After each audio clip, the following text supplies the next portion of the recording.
welcome to my channel. Welcome to Alex's Adventures in English. I'm Alex, of course. I'm the host of this channel. These channels, actually, because I'm on YouTube, Instagram, TikTok, Facebook, Twitch, and you can watch this live stream on any of those platforms at the moment, except Facebook. Anyway, what are we going to do today? I have to take a test, an online test, a CEFR test. That's a common, it's a test based on the Common European framework of reference for languages, right? So if we talk about CEFR, we are actually talking about that. Let me just read it to you. There you go. Common European Framework of Reference for Languages. Anyway, in the previous live stream, in the previous episode, I started getting ready for this test. Well, today is the test. In about 3 hours, I will have to take the test, and I will take it live. So yeah, this is my first experience doing something like this. I mean, I've taken loads of exams in the past, but it's been some time since I took the last test. It must have been, I don't know. I don't remember when it was that I took a test. Years ago. I think it was years ago. Yeah. Anyway, so I must be a bit rusty, to be honest with you. Rusty. If you're a bit rusty, that means that you kind of it's been some time since you did something, and you kind of you're not that good at it any longer because you haven't practiced doing that in a very long time. Yeah. So anyway, in the last live stream, we got to the point of let me go, and I'm reading from a document. Okay. So we discussed in the previous live stream what the exam is all about, how to study for it, etc., etc. Today we're going to talk about the reading section. Yes, this exam is based on 4 sections. There are 4 sections to it: reading, writing, speaking and listening, or listening and speaking. So let's talk about the reading section. I'm going to be reading an article from the website that provides the exam, EduSynch. That's the platform I'm taking the exam on today. So the CEFR reading test made easy. Okay, I'm taking a cup of tea as I do this.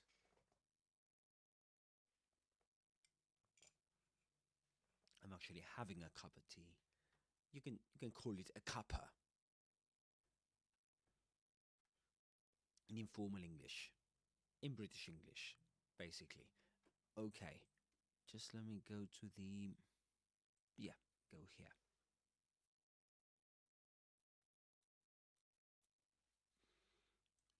Okay, guys, let's do this. Let's do this. So, the CEFR test. Just let me check something, because I've just received a notification from TikTok, and I'm not sure if that's okay. Oh, thank you, guys. Thank you for following me. Thank you. Welcome, Lee Bar. Hello, Lee Bar. Welcome to the live stream. I really appreciate it. Hello, Amy Carton. Thank you very much. Thank you very much, guys, for the likes on TikTok. I really appreciate it. And yeah, so if you're ready for this, let's do it. Let's do it. Let's get to it. So I'm going to start reading from this document I've prepared for this live session. And I hope you find this useful. You know, if you have to sit for this test too, I hope this helps you. So let's talk about the reading section of the exam, the CEFR exam I'm gonna take in about 3 hours. Oh yeah, I'm really nervous, guys. I'm really nervous. Ugh, gosh, why am I doing this? Oh, something I forgot to tell you. I'm taking this exam in about 3 hours because I'm required to take this exam at work. You know, I'm an online English teacher and I work for this company, online teaching company, and I want a new position at the company. So they they said to me that if I wanted that job, which is better than the one I've got at the moment, I have to take this 4 skills exam. So sponsor they sponsor this exam. They are sponsoring this exam. So it's a good opportunity for me to, you know, to test my English. And of course, as I do this, you will get to see what the exam is all about, and you will be more prepared to take it yourselves. So it's going to be an interesting experience. You know, it is going to be quite interesting. Okay, let's start reading about the reading section. So, the CEFR reading test might seem challenging, but with a little practice, you'll find it's all about understanding texts in a practical, real-world way. This test focuses on how well you can comprehend written English, from identifying main ideas to interpreting specific details. Shall we get to it? All right. Yeah, shall we get to it? Let's get to it. Um, just gonna check if everything's going well with the live stream everywhere on, because I'm on YouTube, Instagram, TikTok, Twitch. At the moment, I'm sharing this with loads of people on different platforms. Yeah, anyway, let's go back to it. Let's continue. Yeah. Okay. Understanding the CEFR reading test structure. The test is designed to measure your ability to understand written information in various contexts, such as articles, emails, reports, or narratives. It is divided into 1525 questions with a 20-minute time limit, so time management is key. Each question is linked to a short passage, and your task is to read carefully and answer questions based on what you've read. Okay, here's what the test typically evaluates. Main idea. Can you identify the main point of a paragraph or passage? Details.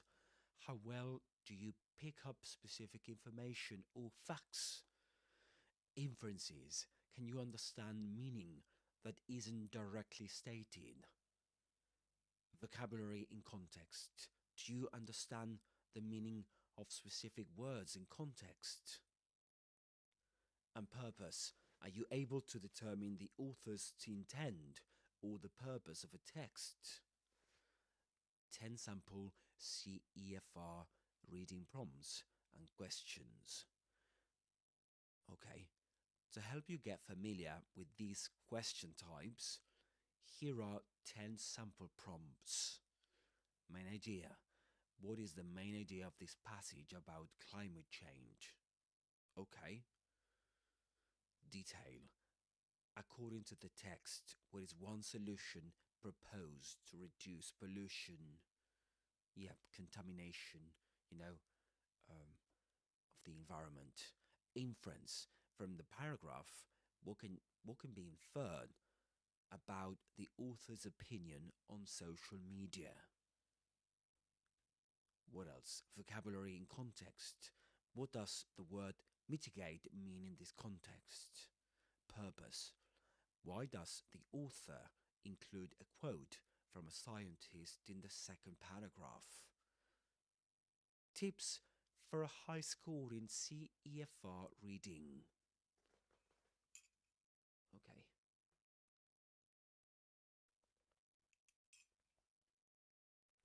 Guys, these are some things you need to bear in mind when sitting for one of these exams. Read actively, underline key points as you read, especially facts, opinions, or words you're unsure of. This makes it easier to find answers later. Okay. Skim first, then focus.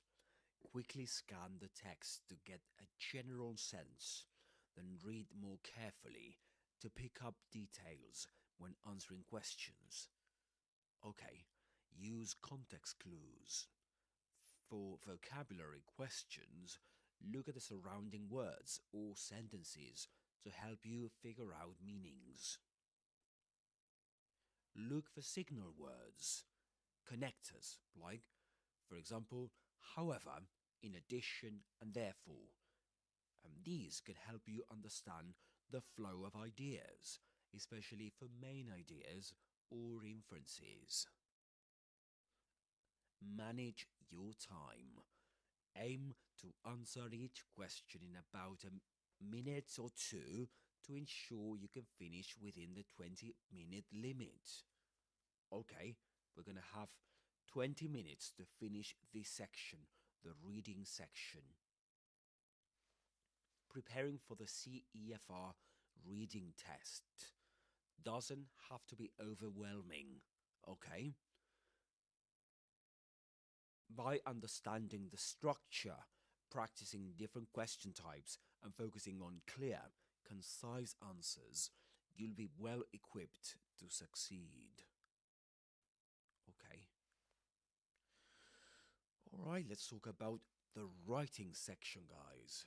This is from structure to scoring, how to nail the CEFR writing test. Okay. The CEFR writing test is designed to evaluate your ability to write clearly, organize ideas. That's organize in British English, that's with an S, actually. Organize ideas clearly, or actually effectively, and express thoughts on a range of topics. The test challenges you with prompts that assess how well you can express opinions, describe experiences, analyze trends, or make comparisons. So first and foremost, let's begin by understanding what this test is all about. Understanding the CEFR writing test structure. This test involves one primary task, giving you 20 minutes to respond to a prompt in at least 250 words. Ask yourself these 4 golden questions, and you are halfway through it. Task achievement. Did you fully address the prompt? Okay, remember that. Did you fully address the prompt? Don't forget that. Coherence and cohesion. Is your writing logically organized and easy to follow? Right, that's something we need to bear in mind. Lexical resource. Vocabulary. Do you use a variety of words accurately? Okay. Grammatical range and accuracy. This goes without saying, right? But we don't have to make mistakes. Are you using correct and varied sentence structures?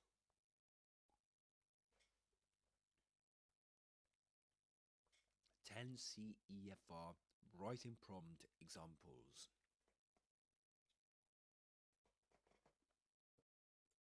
All right. Now, are you ready for the types of prompts you may encounter? Here they are. Expressing an opinion. Yeah, expressing an opinion. Do you believe that social media has improved communication? Okay, that's one prompt. Describing an experience. Describe a time when you overcame a challenge. Okay, so we've got 250 words to do this. Analyzing a trend or change. Discuss the impact of online shopping on traditional retail stores. Making comparisons. Compare the benefits of urban life, urban living, with those of rural living.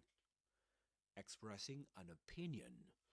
Should children be required to learn a second language in school? Describing an experience. Share a memorable travel experience and what you learned from it. Analyzing a trend or change. How has remote work changed the traditional work environment? Making comparisons. Compare the advantages of working for a large company with those of a small company. Expressing an opinion. Is it better to save money or spend it on experiences? Describing an experience. Describe a time when you tried something new and how it impacted you. By using these prompts, you can see the kinds of topics that come up, which helps you think through your responses and organize ideas better. It also gives you a chance to try out new vocabulary and sentence structures. Plus, working with prompts under timed conditions builds confidence for the real test. High scoring sample responses. Let's have a look at them. Do you believe that social media has improved communication? Look at this one. This got a C1 score. I believe that social media has both improved and hindered communication. Look at these words. When writing these kind of tests, or texts actually, we have to look at these kind of words, you know? Improved, I believe, look at that expression, to express your opinion. I believe that social media has both improved and hindered communication. Right? This is okay. It's like a balanced argument. So I'm saying that social media has both improved and hindered communication. So in a way, it has made communication worse. It not only it hasn't only improved communication, okay?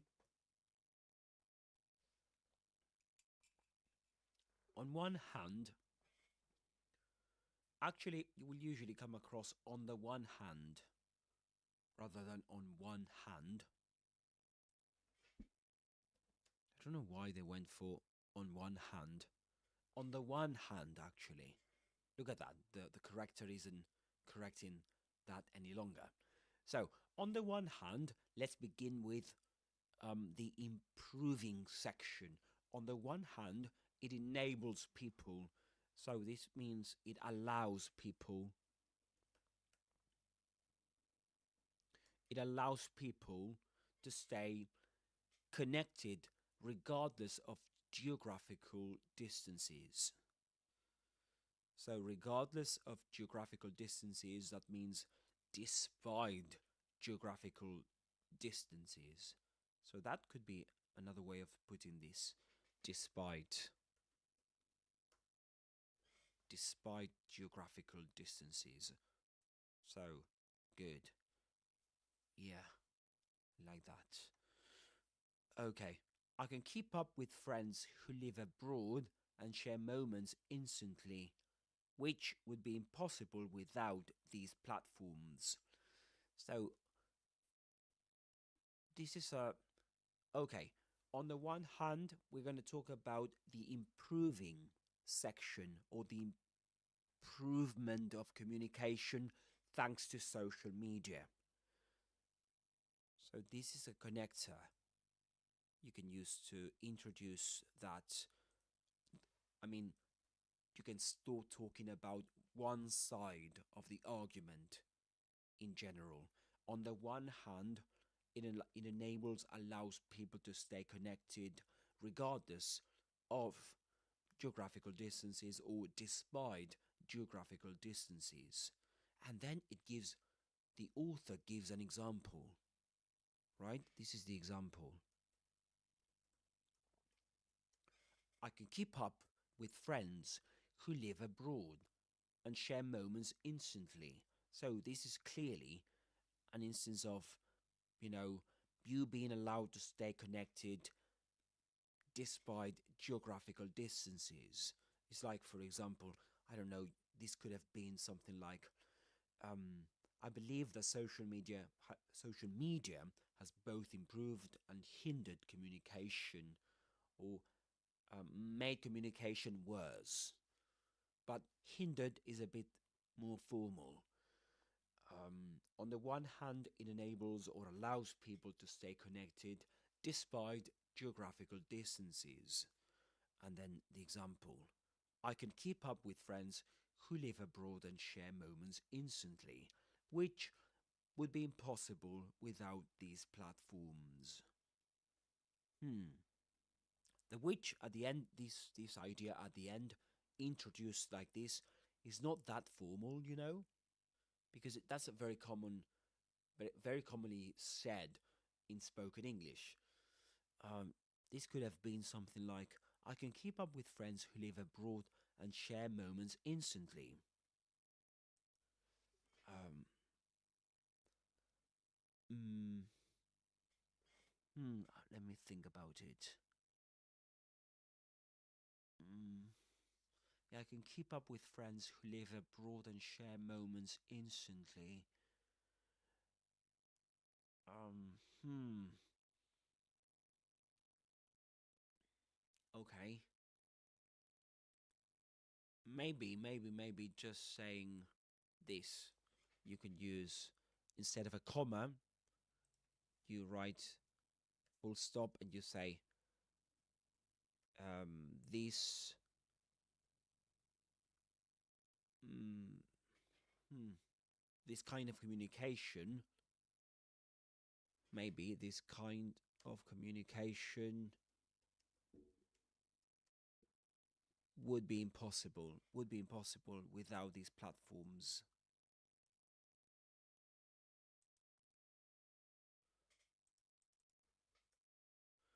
This kind of communication would be impossible without these platforms.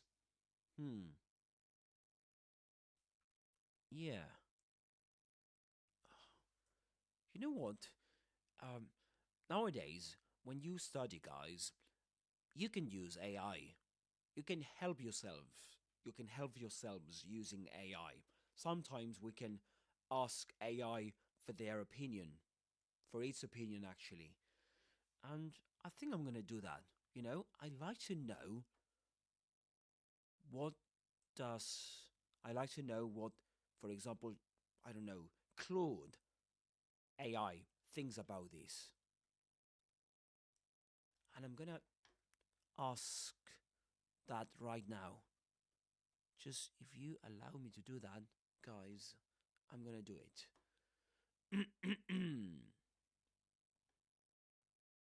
I'd like to know. So, let me ask him the question. Claude, can you hear me? No, I don't think he can. Uh, assess these texts as CEFR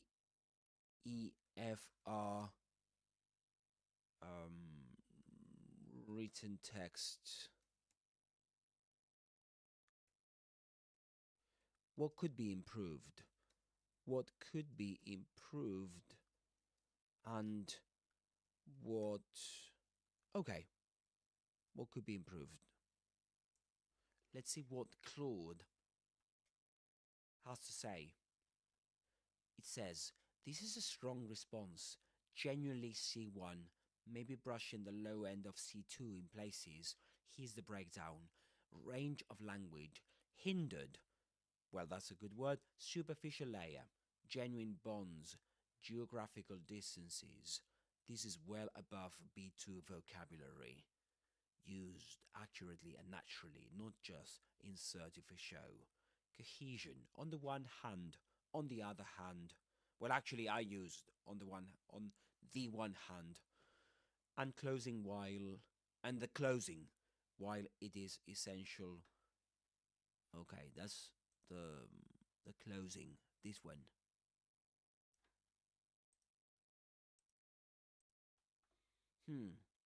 Hedging register. I believe it is essential to appropriately formal academic tone for the task. Okay, what could be improved? The enables, allows, and regardless of or despite slashes. Well, that is not actually part of the text. That was something I did. Okay, it's confused now. I'm gonna speak to it. Okay. Hello, Claude. Okay, you can hear me. Great. Let me tell you something. In the text I shared with you, there are some slashes there you'll find, and some words like, for example, the word example. So that's something I added to the text. Don't assess that as being part of the text, okay? Okay, let's see what it says, what Claude says. Okay. What could still push it higher towards C2, the text, right? Okay. The conclusion restates the thesis rather than developing it further. A stronger closer would add a new angle, a prediction, a conditional, etc. Okay.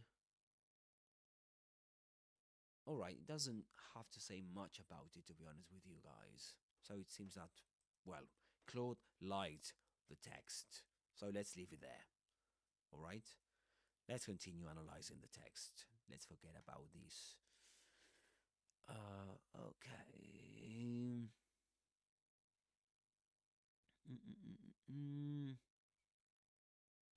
All right, let's move on to the sentence that begins, that introduces the opposing.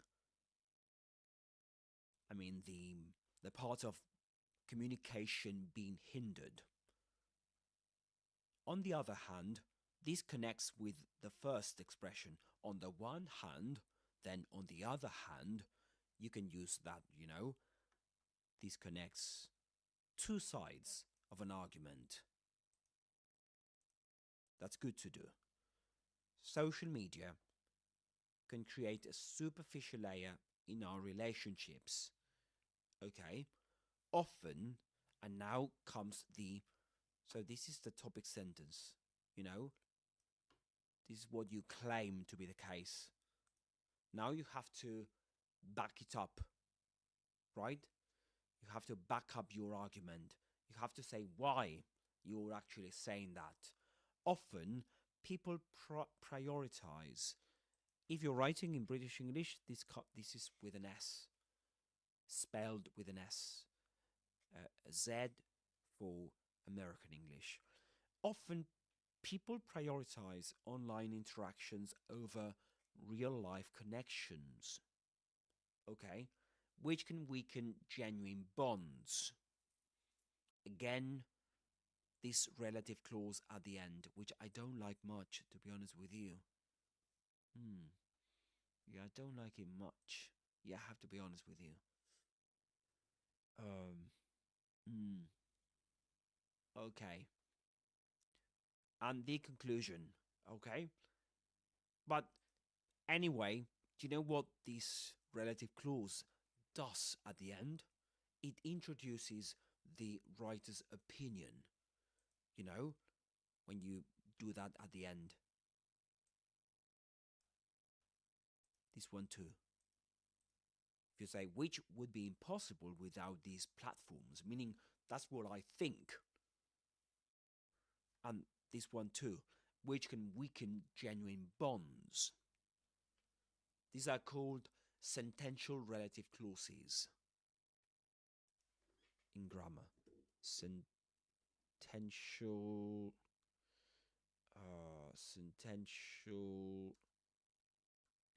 relative clause that introduces your opinion. Okay, you can use it. It's not that bad. While social media, they expect me to use it, so I will use it. I will use them. While social media has made it easier to stay in touch, it is essential to balance online interactions with meaningful face-to-face communication. So this restates the topic sentence, right?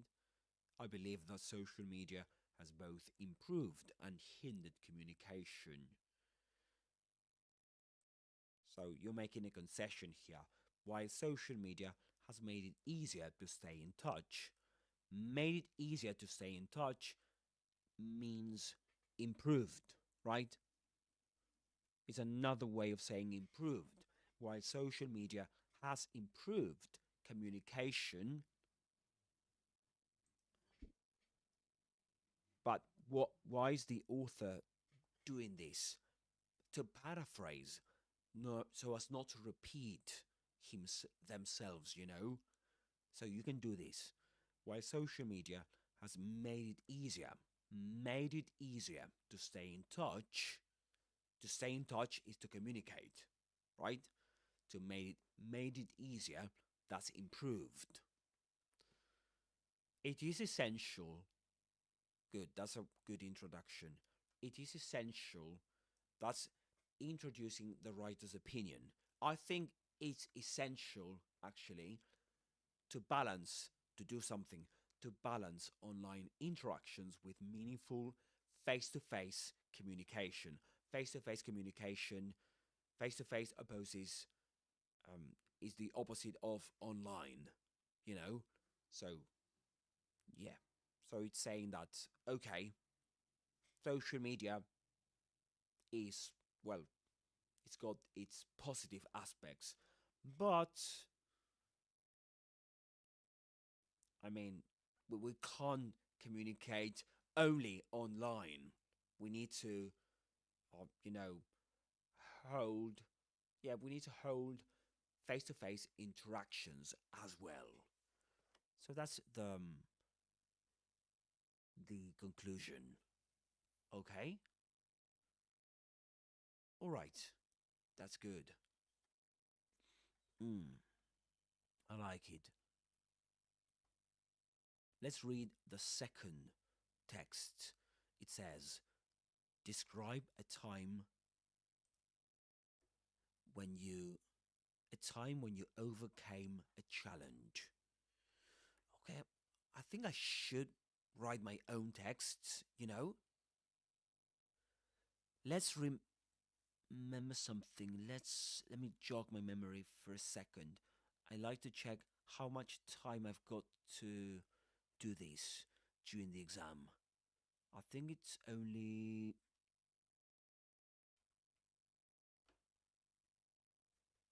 mm, yeah, let me check something. Okay, 20 minutes to respond to a prompt in at least 250 words. Okay. One primary task, giving you 20 minutes to respond to a prompt in at least 200 words. Yeah, I'm really nervous, guys, because I'm going to have to do this myself in less than, I think that it's, um, well, 10, 11, 3 hours. Yeah, pretty much. I've got 3 hours to do that. Let me check if how many words this got.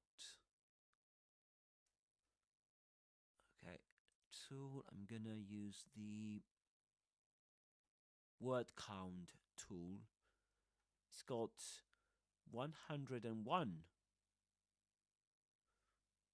words. Really? So this is wrong because supposedly I'm supposed to write an answer in 250 words at least, right? Hmm. Yeah, anyway, that's strange, isn't it? Yeah, I don't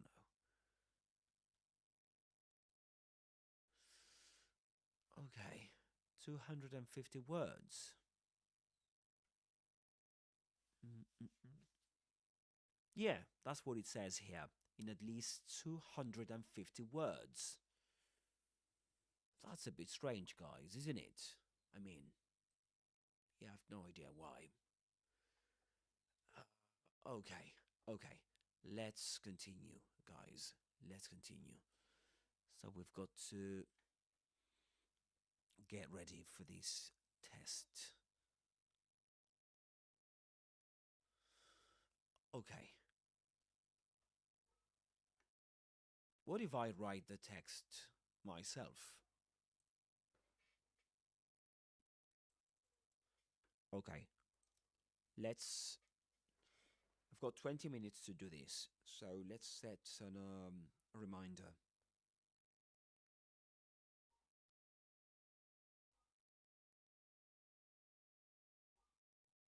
Okay, let's get started. 20 minutes as of now.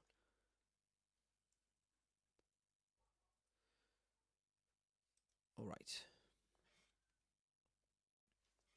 Do you believe that social media has improved communication?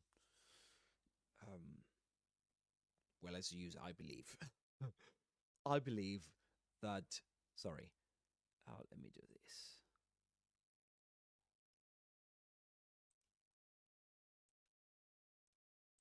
There you go. I believe that social media has improved communication in several ways. Okay, or maybe we can has improved communication or has let's use the other the topic sentence we saw before has both improved communication has both improved and hindered communication. On the one hand, um, on the one hand, uh, well, yes. On the one hand, sorry. On the one hand, what did I write? Sorry. On the one hand,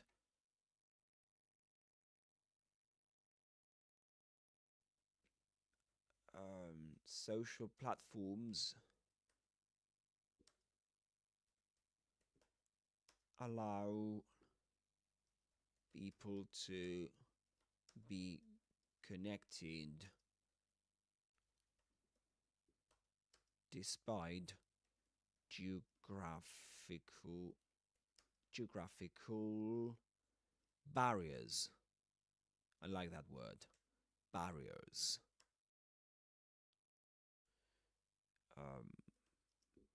For example,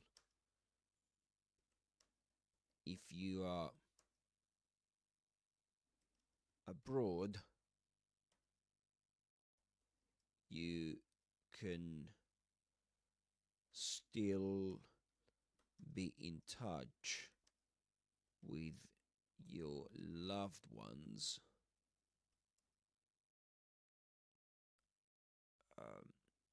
using, I don't know, video calls, using video calls,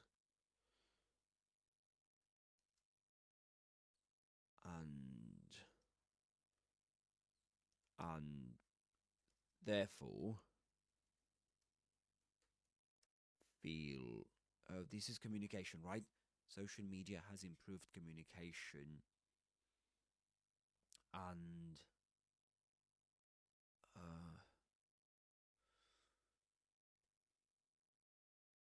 and therefore feel much closer to them, much or and therefore be able to interact with them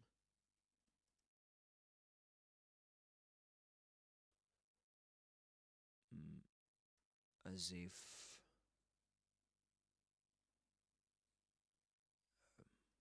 they were with you.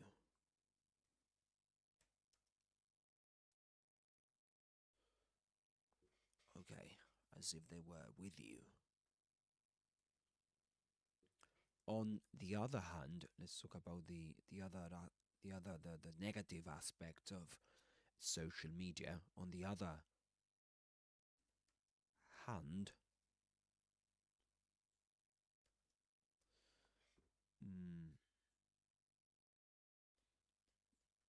so I'm looking for a synonym of social media, because you can say social media, social platforms, social platforms. Okay, I believe that's social media. Then I went for social platforms.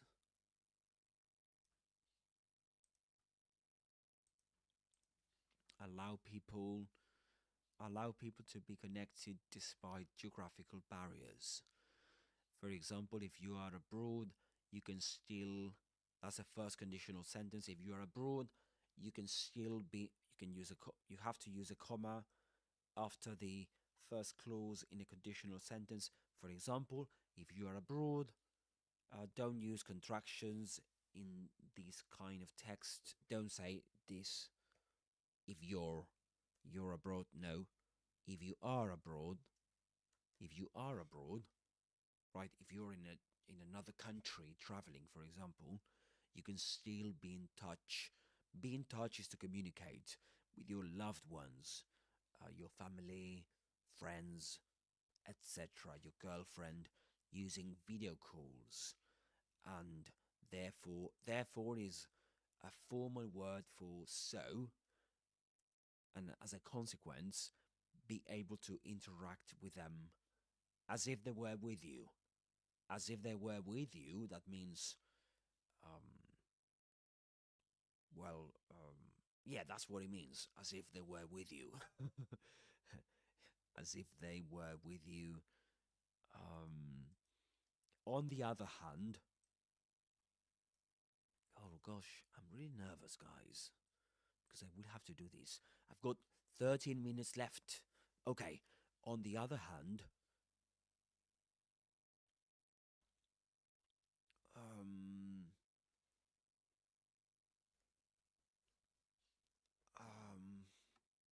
platforms. I'm looking for a synonym of social media. Let's see if I can get some help somewhere else.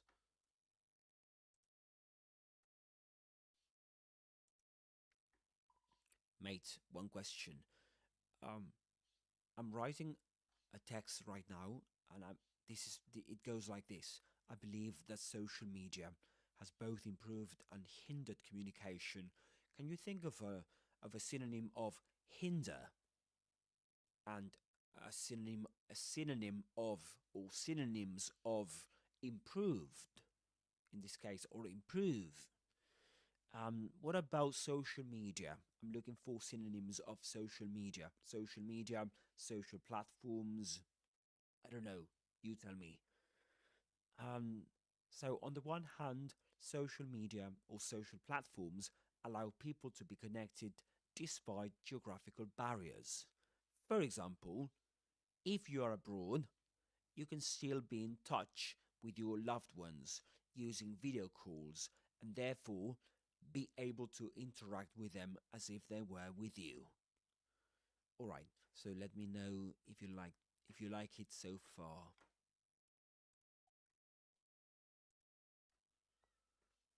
Okay, I'm talking to Claude.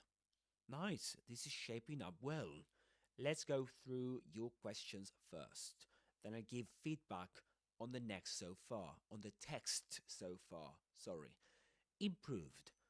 Okay, synonyms of improve: enhance, boosted, facilitated, good, transformed, revolutionized. Okay, be careful. Boosted is a bit informal for this register. Okay, facilitated and enhanced fit a C1 argumentative essay best. Hindered, hamper. You can say hamper, impair, undermine, disrupted. Okay, I'm going to share this with you guys. Okay, so enhanced, boosted, facilitated, transformed, revolutionized with an S. Okay, hampered, impaired, undermined, disrupted, had a detrimental effect on. I like that one. Social media, synonyms: social platforms, online platforms, digital platforms. I like that one. Social networking sites, good one. Social platforms, which you already used. Works well and avoids repeating social media every sentence. Okay, let's continue with the text then. On the other hand, look at these guys. I'm connecting the text using on the one hand first, and then on the other hand. So we can do this here.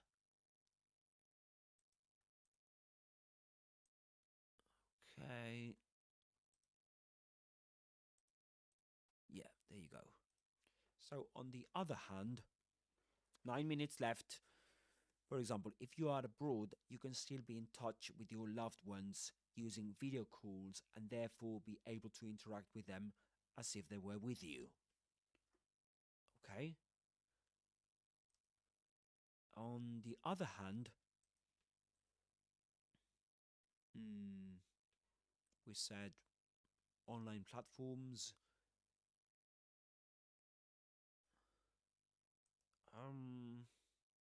These sites, I like that one. These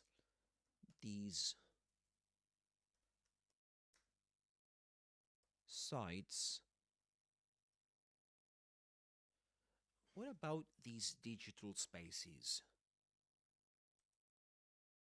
What about digital spaces, or these digital spaces, for the beginning of the second paragraph, of the paragraph that begins with on the other hand?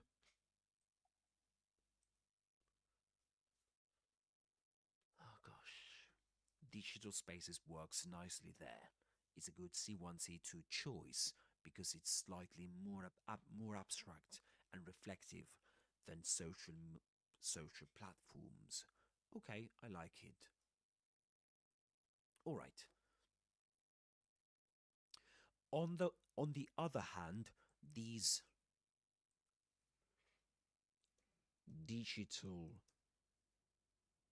spaces, that's what the word I went for, right? Spaces can um, can be detrimental or can have a detrimental effect on communication because or as it can isolate people. Okay, as it can be, or as it can be as they can be um, alienating, right? Oh, let me ask Claude. What about this, Claude? On the other hand, these digital spaces can have a detrimental effect on communication as they can be alienating. What do you think about that? Or I was thinking about they can isolate people, or they can be, but then I had second thoughts and went for they can be, um, alienating. Yeah, that's the one. Okay, let's see what. Alienating is a strong choice. Good instinct sticking with it over isolate. Okay, here's why it works better than the alternatives you were considering. All right, I can share that with you here.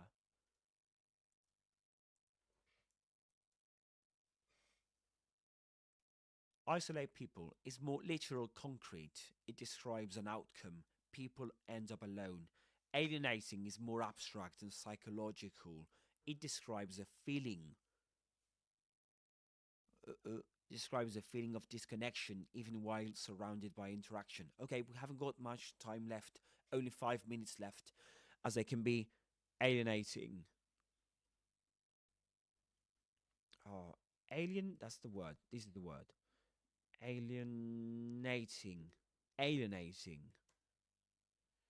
Okay, now I have to back up my topic sentence. These digital spaces can have a detrimental effect on communication, as they can be alienating. Um, I don't know. Okay, I want to talk about those those times I see people having dinner and I don't know. Uh, everyone is using their phones. You know, people can be sharing the same space, having dinner, for example, but each can be um, watching, I don't know, their mm, preferred, that's preferred, but each can be watching their preferred platform on their phone without paying on their phone.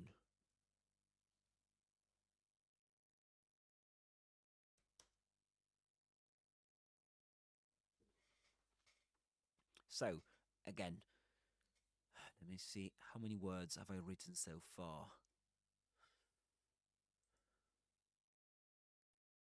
Word count 99. Only 99? For God's sake. I'm not going to get there.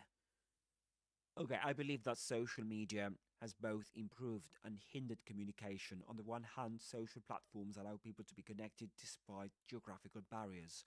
For example, if you are abroad, you can still be in touch with your loved ones using video calls and therefore be able to interact with them as if they were with you. On the other hand, these digital spaces can have a detrimental effect on communication as they can be alienating. People can be sharing the same space, having dinner, for example, but each can be, but but each can be watching their preferred platform on their phone without paying, paying attention to the rest. Oh, but each can be okay. Let me write it differently. People can be sharing the same space, having dinner, for example, but each can be ignoring the rest while watching their preferred platform on their phone. While um, um,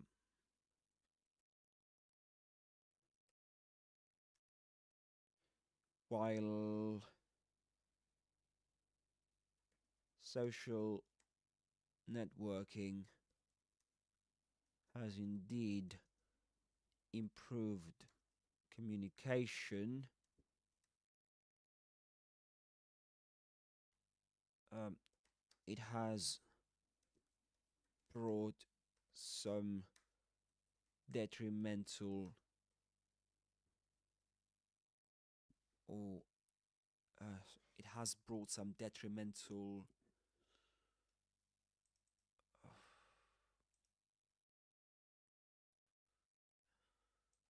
or there are some negative aspects to it.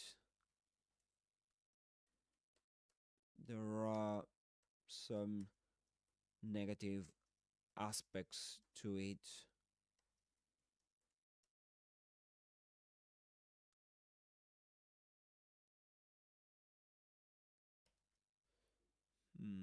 Has indeed improved communication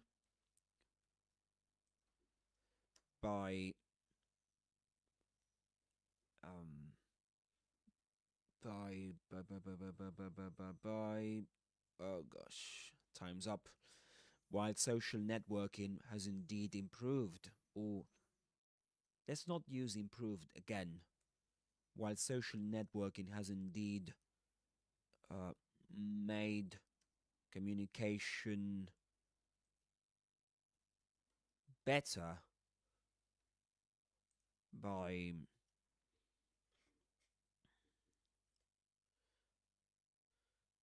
by making it possible, by making it possible for people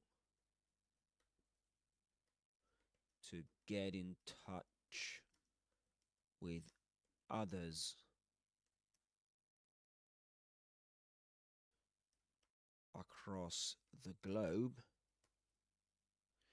There are indeed some negative aspects to it. Let me see, how many words have I written so far? 134. So supposedly I'm supposed to write 250 words. Yeah, but I don't. But in the model, there are no one. I mean, this one's got less than 250 words. Let me just double check something else. What about this one, the next model? It's got around 94 words. Only 94. So these actually don't meet the criteria. mentioned above. So it's a bit of a joke, because I mean, I'm supposed to write 250 words, but the models only have, they don't get to 100 words. So it doesn't make sense. Anyway, guys, I'm really nervous because time is nearly up. I've got around, at most, I've got 3 hours, maybe less, 2 hours and a half. Okay, what about the second, this one? Let's move on to the second text. Writing prompt and the second model. Describe a time when you overcame a challenge. Last year, I faced a significant challenge at work when my team was assigned a large project with a short deadline. Many team members were unavailable and we had limited resources.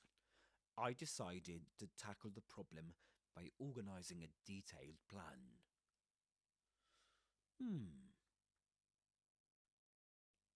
This is interesting. I've got an email.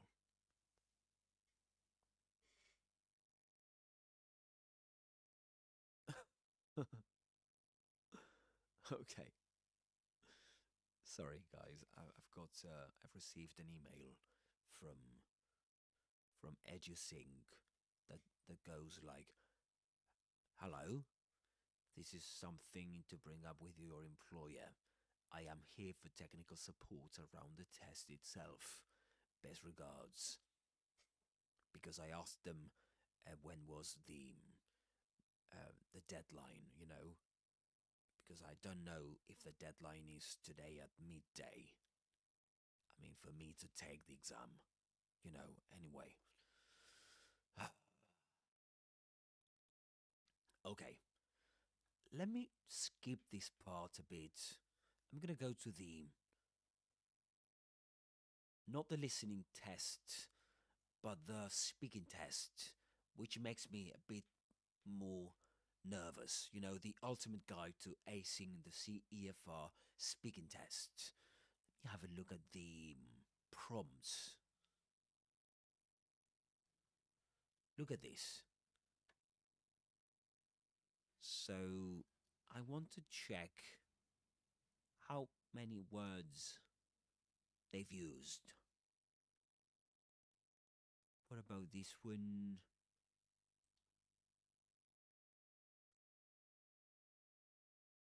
Just want to check that because I'm not sure if word count 65, only 65. Okay. All right, let's go back to the writing section.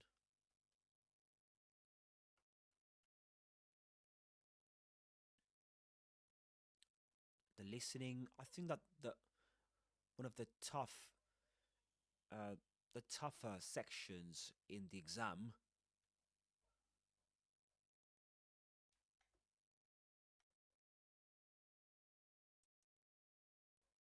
Claude, are you there?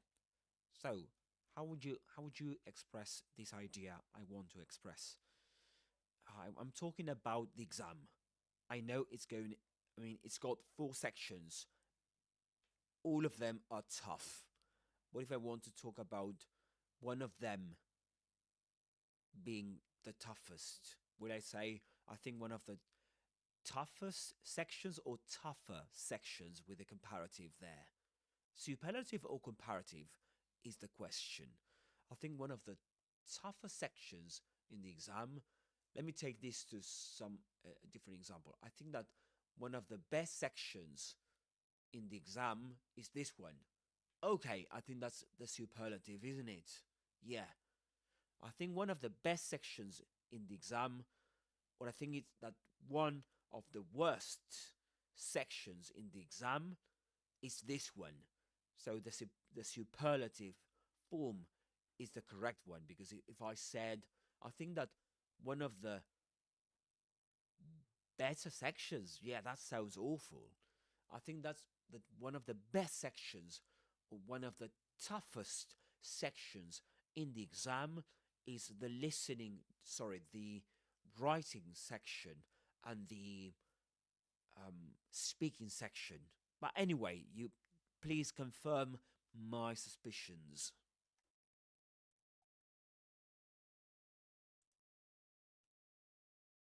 Let's see what Claude says. Your instinct is correct. The superlative is the right choice here, and your reasoning is sound. I mean, it's good, safe. The rule, one of the plus superlative, always takes a superlative, not a comparative, because you're picking an item out of a whole group and saying it ranks at the extreme within that group. Yeah. So you will say one of the tougher sections in the exam. Correct. One of the tougher sections in the exam. That's wrong. Yep. Good. So we can say I think that one of the tougher sections in the exam is a writing section. Since you're naming two sections, writing and speaking, you technically want to either pluralize slightly or restructure. I think two of the toughest sections in the exam are the writing section and the speaking section. Good. Yeah, of course. All right. All right, guys. This is all part of getting ready for an exam. I can't believe I'm live on these platforms getting ready for a real exam. I've never thought to share these moments with anybody actually because I've studied a lot in the past. Nowadays I'm not taking any, you know, studies at the moment.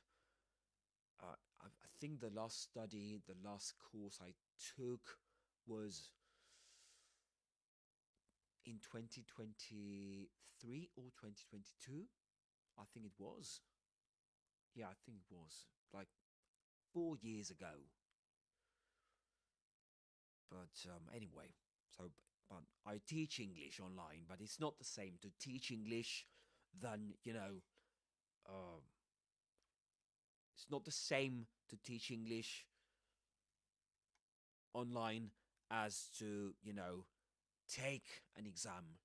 And as I was speaking to a native, a Brit, a friend of mine, a British friend of mine, he was telling me that most people, most native speakers, most Brits would struggle with a C1 test because you've got to, you need to display, you need to make use of a lot of strategies, a lot of things that people, native speakers, don't use on,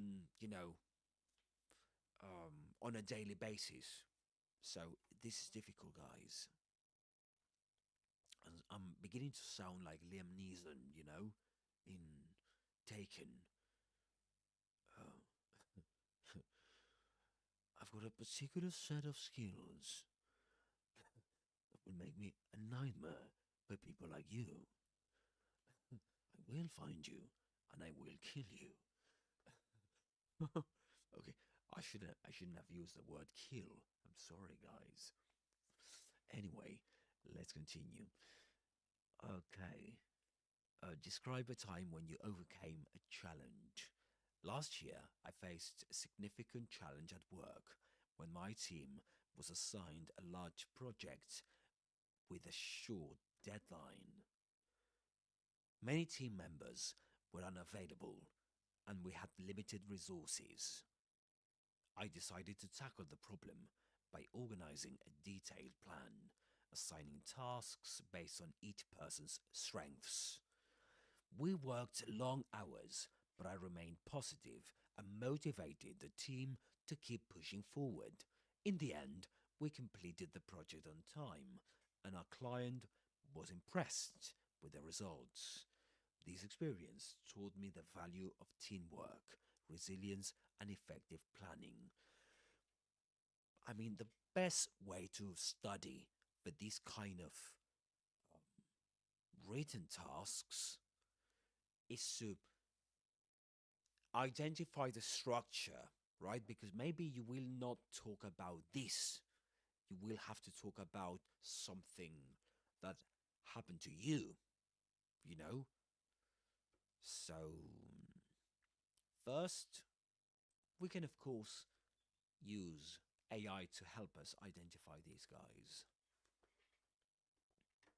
Okay. Yeah, I'm not cheating, guys. I'm not a cheat. Cheat in the UK, cheater in American English. Okay, let me talk to Claude. Claude, I'm breaking down the structure of these texts. This is again it's a reply to this writing prompt. Describe a time when you overcame a challenge, and the score it got is B2 plus.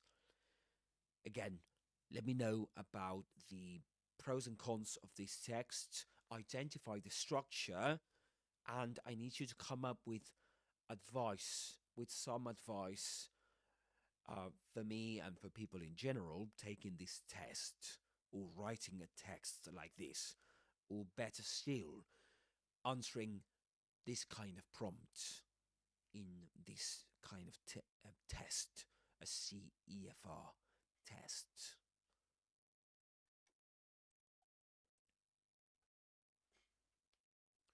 Okay, let me have a look at that. Let's see what Claude comes up with. Good sample text for this kind of narrative prompt. Let's break it down properly. He didn't think much, really, thought for 1 second. Well, that didn't take him too long, really, did it? Okay. Let's have a look at these guys.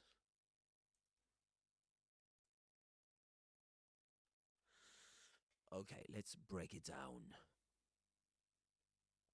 And let's see if we can agree, if we actually agree with this AI. Good sample text. Okay. Structure of the text. Situation context. Last year, I faced a significant challenge at work when my team was assigned a large project with a short deadline. Yeah, that makes sense. You're introducing the situation, the context, when this happened. I mean, who were involved in the event? Of course, the one telling the story, you, and the challenge at work when my team was assigned a large project with a short deadline. I mean, the challenge is not mentioned here. Actually, the challenge is the large project, actually, with a short deadline. Okay? Yeah, so we could say that it is mentioned here. Complication. Many team members were unavailable and we had limited resources. Yeah, all right. So that was a main challenge, right? Many team members were unavailable and we had limited resources. So that was the challenge, actually. And having, of course, a short deadline. Action taken. I mean, what did you do to solve that problem, to address that challenge? I decided to tackle the problem by organizing a detailed plan, assigning tasks based on each person's strengths. You could tackle a problem. Tackle is a synonym of solve. Right? Solve. Tackle a problem, solve a problem by, and then you mention what you did by organizing. Yeah, with an S in British English. And be careful, don't say by organize. That's wrong. You need the ing at the end because You've just used the preposition by, okay? By organizing a detailed plan, assigning tasks based on each person's strengths. Okay. Process effort. We worked long hours, but I remained positive and motivated to team. Sorry, but I remained positive and motivated the team to keep pushing forward, to make progress, right? Make progress. That's to keep pushing forward.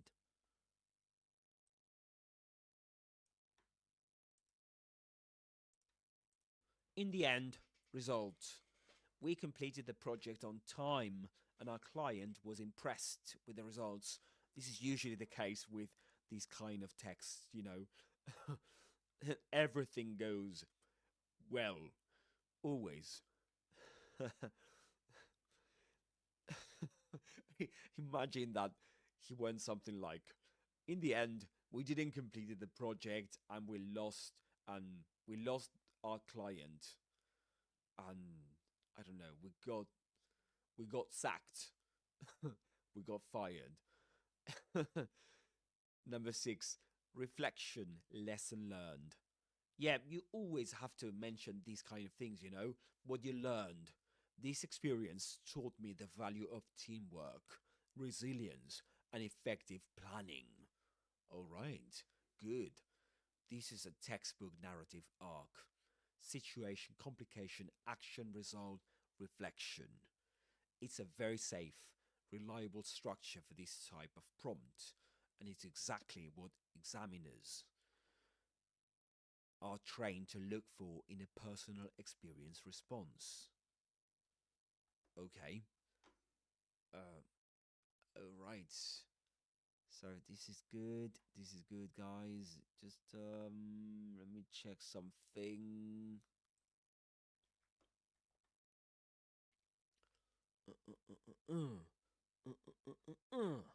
Bloody hell, guys.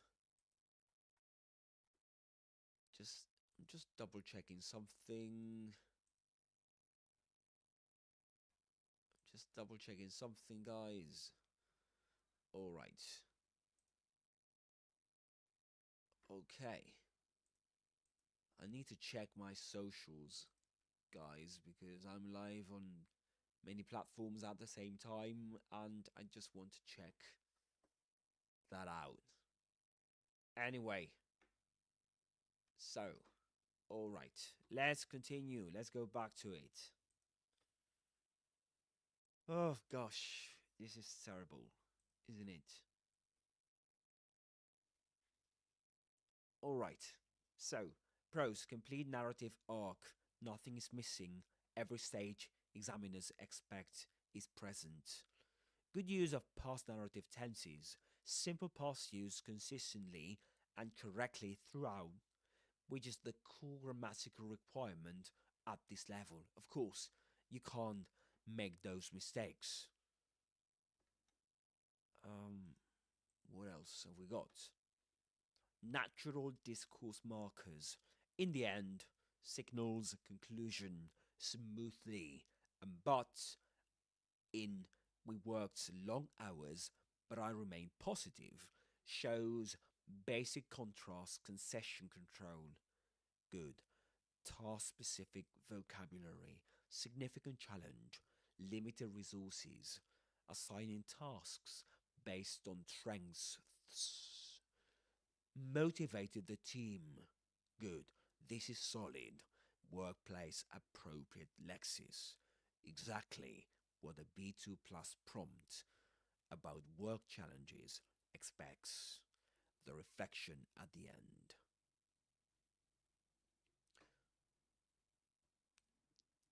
Taught me the value of directly answers the implicit what did you learn expectation in this type of prompt. A lot of test takers forget this step entirely.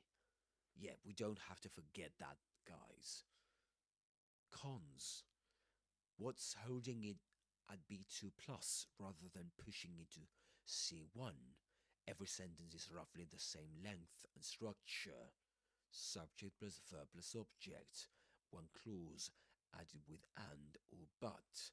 At C1, you'd expect more variation, subordinate clauses, participle clauses, fronted structures. Really? Okay, instead of we worked long hours, but I remained positive, a C1 answer might do. Despite the long hours, I made a conscious effort to stay positive and keep the team motivated. Alright, no specific details. This is the biggest gap. What was the project? What was the deadline? How many team members were unavailable? And why? Concrete, specific detail is what separates a generic template answer from a genuinely convincing personal narrative. And examiners can tell the difference immediately. Okay, the vocabulary is accurate but safe. Significant challenge, detailed plan, long hours are all correct, but common expected phrases. So, a C1 answer would show a wider range. For example, an unforeseen setback, a tide turnaround, burning the midnight oil. Careful with idioms only if used naturally. But why have you brought it up then? Leaning on each person's individual strengths. The ending list, teamwork, resilience, and effective planning, feels a bit like a checklist rather than a genuine reflective insight. A stronger closer would pick one lesson and develop it briefly rather than listing three abstract nouns. Okay, no direct speech, internal thought, or moment of tension.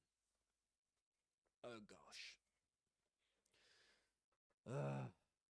I'm tired already. At first, I wasn't sure the plan would work, but which adds authenticity and narrative engagement, not just a report of events. Advice for you, anyone answering this type of prompt. Add one or two specific concrete details. Okay. Alright. A real or invented but plausible number, name, or detail instantly makes the story feel authentic. A 3-day deadline. 2 of our 5 team members were out sick. The client was based in Germany. Specificity is one of the fastest ways to move from B2 to C1 in a narrative task. Vary sentence openings and clause structure. Don't start every sentence with a subject. Try fronting. Faced with limited resources, I decided to. Or, having reorganized the team's priorities, we managed to. 3. Include one moment of internal tension or doubt. Even one sentence like, I wasn't sure we'd make the deadline, adds a narrative arc rather than a flat report, and it's very natural for real anecdotes. Okay. End with one specific reflection, not a list. Pick the single most interesting lesson and explain briefly why it mattered, rather than naming 3 abstract virtues. Use a wider range of linking devices beyond but and in the end, despite this.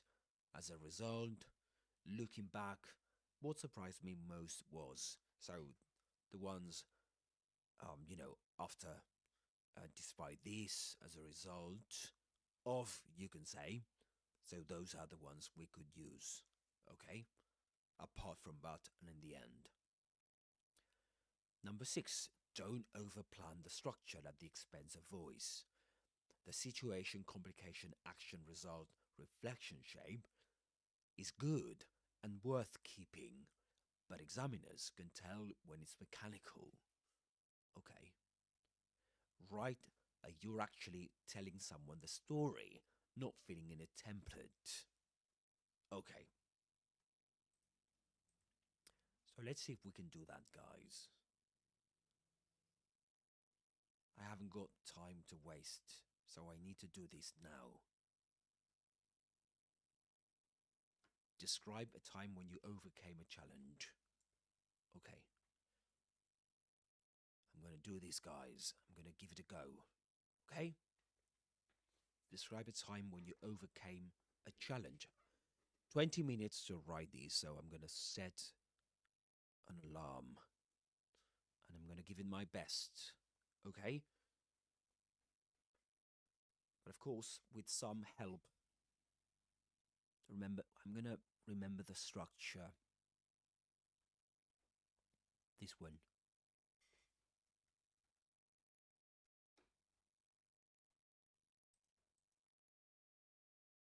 Okay. Let's do it. Situation, complication, action, result, reflection. Okay.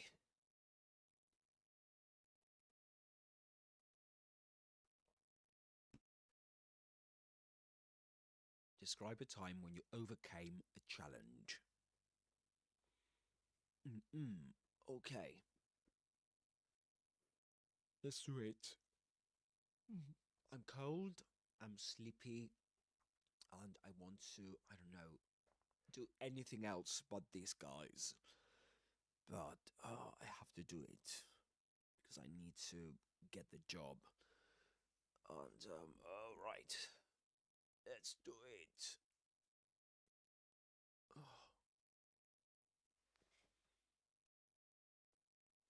Oh, oh,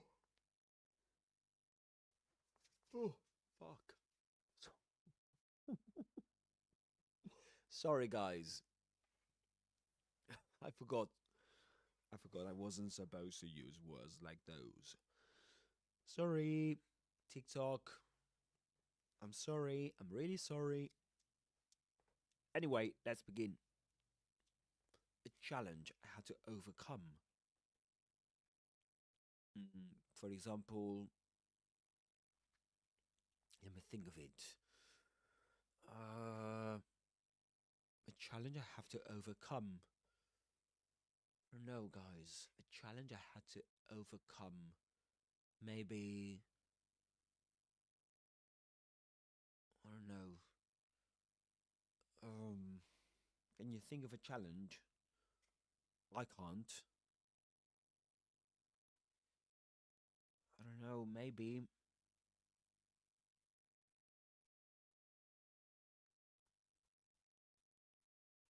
Okay. Maybe.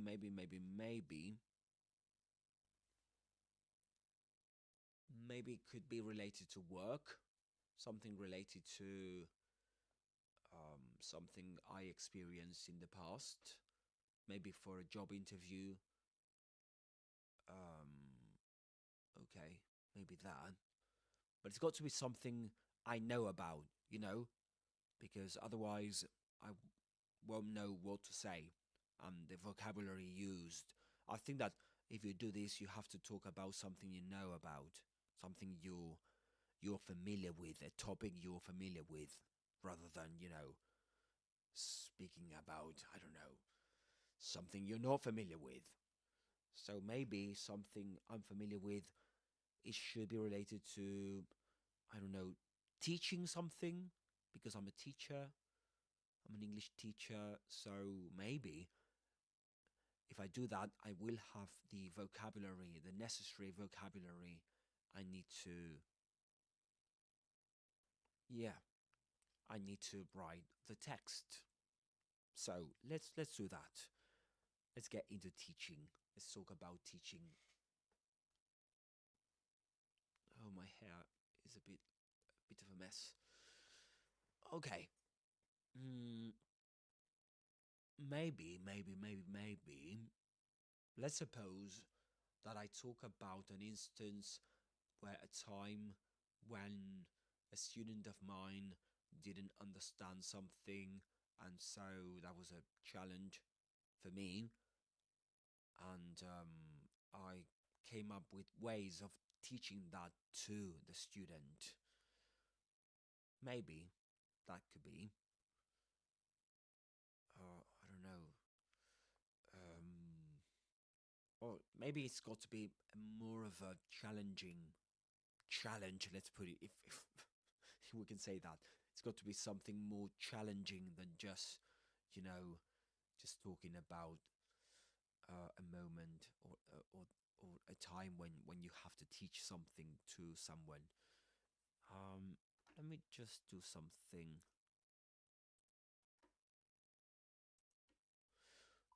Okay, okay. I'm thinking about other possible, some possible answers for this writing prompt. You know, I'm thinking about challenges in my life, but I just can't think of any at the moment. Do, does it have to be a challenge that, I don't know, that was really difficult to tackle, was really difficult to solve? Or could it be something related to, for example, I don't know, me not being able to teach something, or rather, a student of mine not being able to understand something I had to teach them, and so I came up with a way of teaching that to them.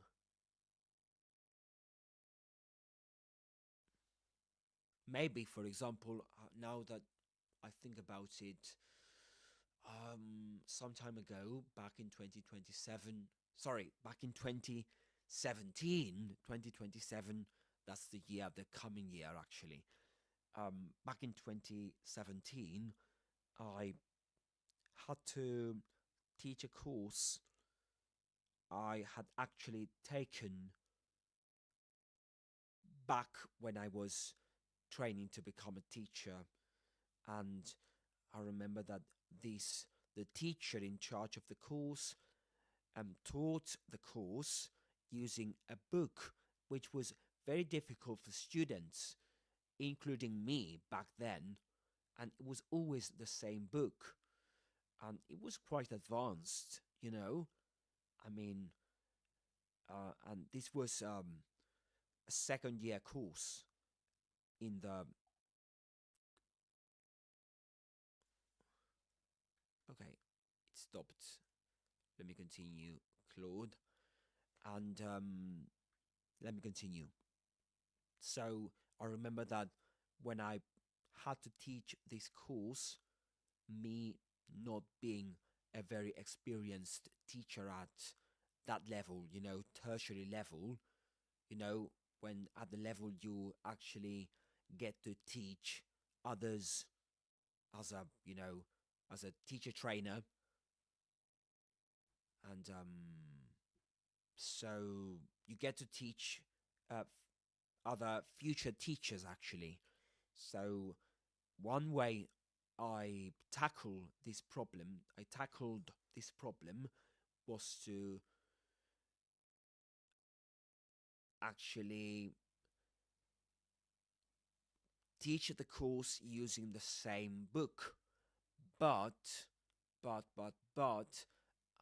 I remember, I remember that what I did was to contextualize the book, because I realized that there were many external external references in the book, you know, to other sources. So what I did was to do my own research and analyze and look up the other sources that were referred to in the book.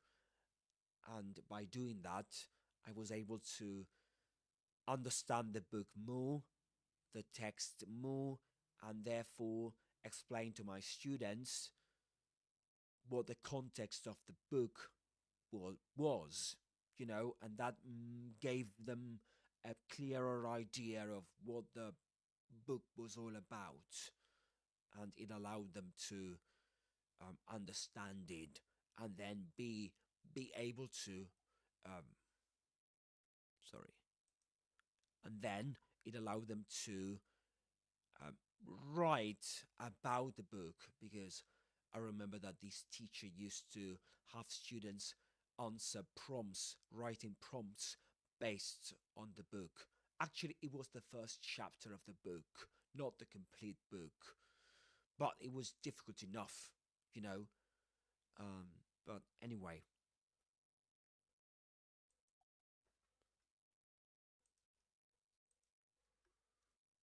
all right, I need to express all this in one text, in a 250 word text. So help me out here, help me with the structure, and then I will continue, uh, writing it myself.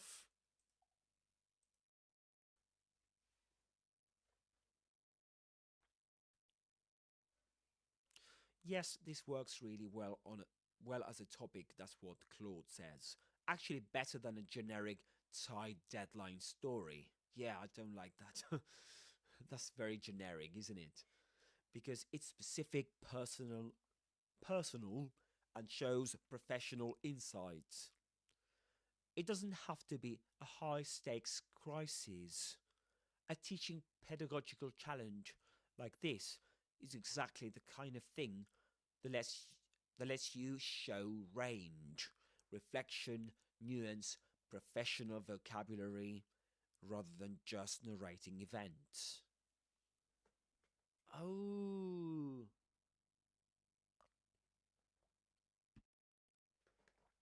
I remember that.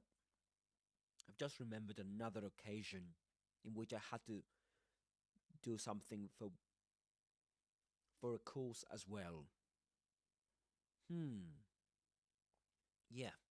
Anyway, let's continue with this one, then we can get to the other. Here's a structure for 250 words. Okay, let me copy that and share it with you.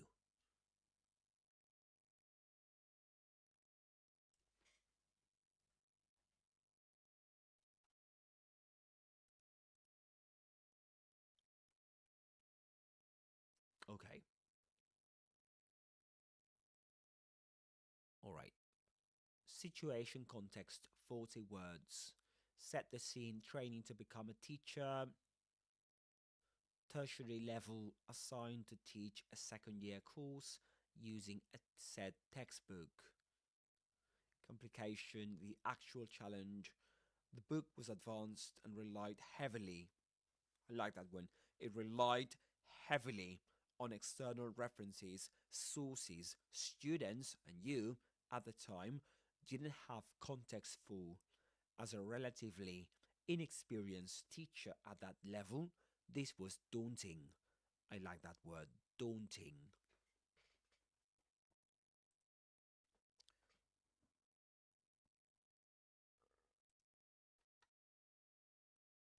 Okay. Daunting, making you feel slightly frightened or worried about your ability to achieve something. That is daunting, guys. So I can share that with you here as well.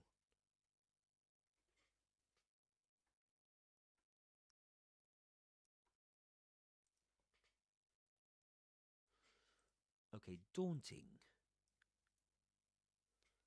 Daunting, that's the pronunciation in British English. Daunting or danding. Danding. Oh, danding. Oh, I don't like that pronunciation. Daunting, I like it better. Making you feel slightly frightened or worried about your ability to achieve something.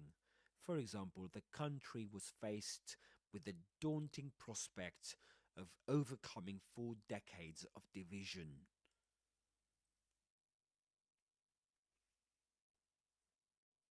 Okay, going back to the example, as a relatively inexperienced teacher at that level, this was daunting. So, in other words, it made me feel slightly frightened or worried about my ability to achieve that. Action taken, your solution. 80 words. This is your strongest material. Give it the most space.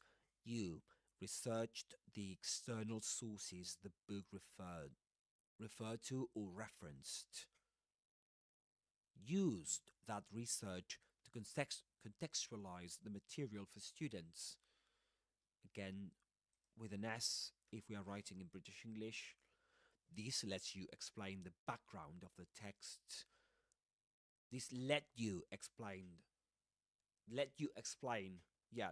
someone do something, let you explain the background of the text, not just its content. Result: students understood the chapter better and were able to complete the writing tasks based on it. Mention the writing prompt detail. It's a nice concrete detail. Okay. Reflection.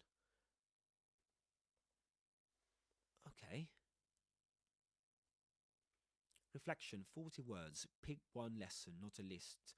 The importance of understanding context before teaching content. The importance of understanding context before teaching content. Or that thorough preparation compensates for inexperience. Oh, I like that one. Yeah, I could say that. A few phrasing suggestions to help you write it yourself. Inexperienced teacher, novice teacher, early in my teaching career. Okay, very difficult book, a dense, demanding text. Okay, that's a bit better. Do my own research, familiarize myself with the sources it drew on. Okay, so a book can draw on other sources, right? Gave them a clearer idea, provided the necessary context. Okay, that's a more academic way of putting it. Same book, but I contextualize it. Rather than changing the material, I chose to contextualize it. I like it. Okay, so let's do it. Let's practice for this. Situation: set the scene, training to become a teacher, tertiary level. Tertiary, double T, T at the beginning and in the middle. Assigned to teach a second year course using a textbook. Okay, let's get started. Describe a time when you overcame a challenge. Oh, my ears hurt. Okay.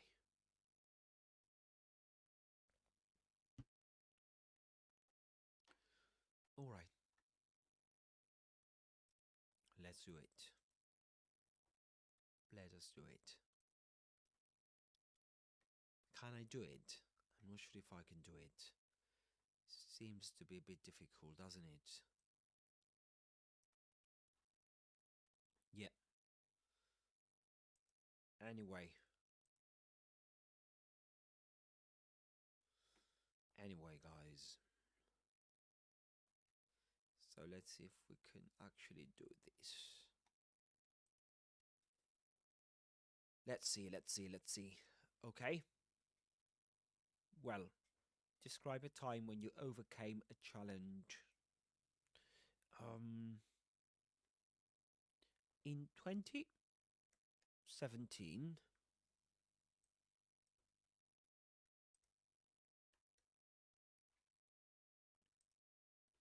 in 2017, 17, not 27, 17, I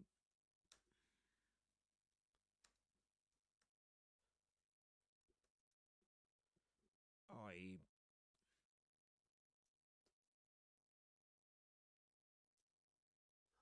I had to teach a course. I had to teach I had to teach a course a tertiary level. How to teach a course to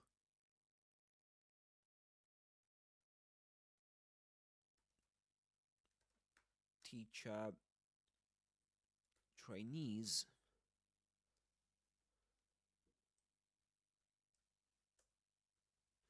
I had to teach a course to teacher trainees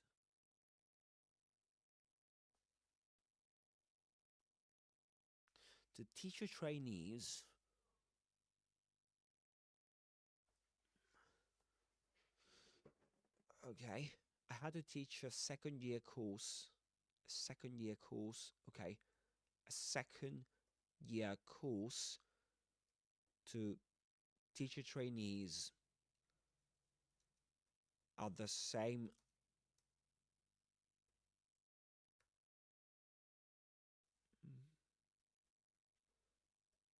institute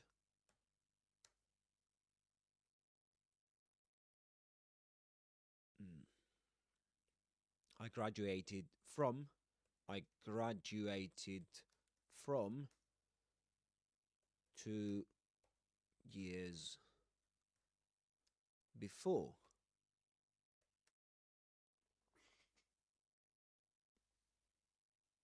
That's the situation, right?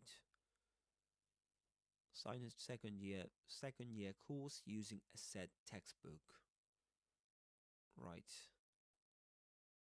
I had to teach a second year course to teach trainees at the same institute I graduated from 2 years before.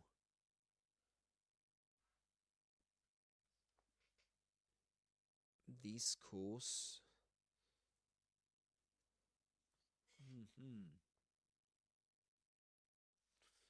And so in 2017, I had to teach a second year course to teacher trainees at the same institute I graduated from 2 years before. The course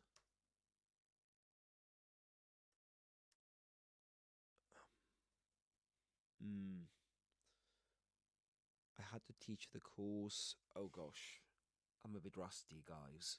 I need to practice writing more. For God's sake, I'm not sure how on earth I'm going to pass this test. Anyway, so I had to teach a second year course to teacher trainees at the same institute I graduated from 2 years before.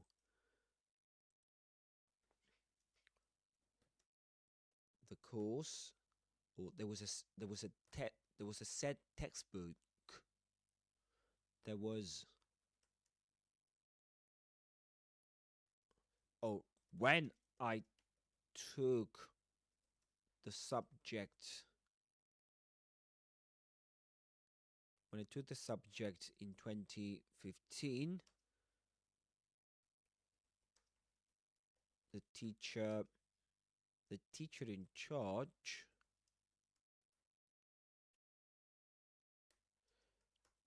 used a set textbook.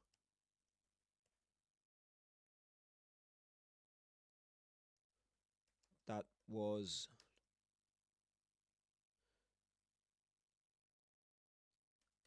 demanding and heavily. That was quite demanding. That was quite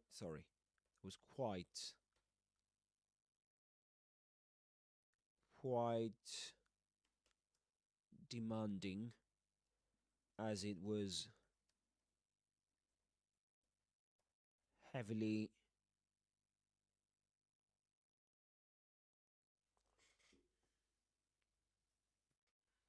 packed with external references to other sources. I think I'm going I'm going well so far. When I took the subject in 2015, the teacher in charge used a said textbook that was quite demanding as it was heavily packed with external references to other sources.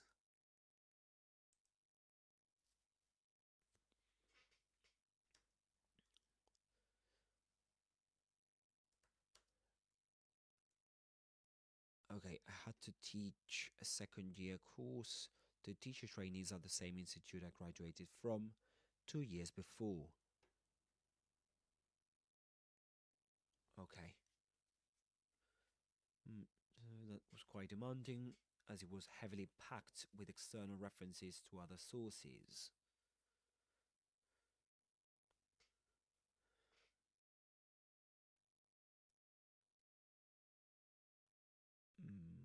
When I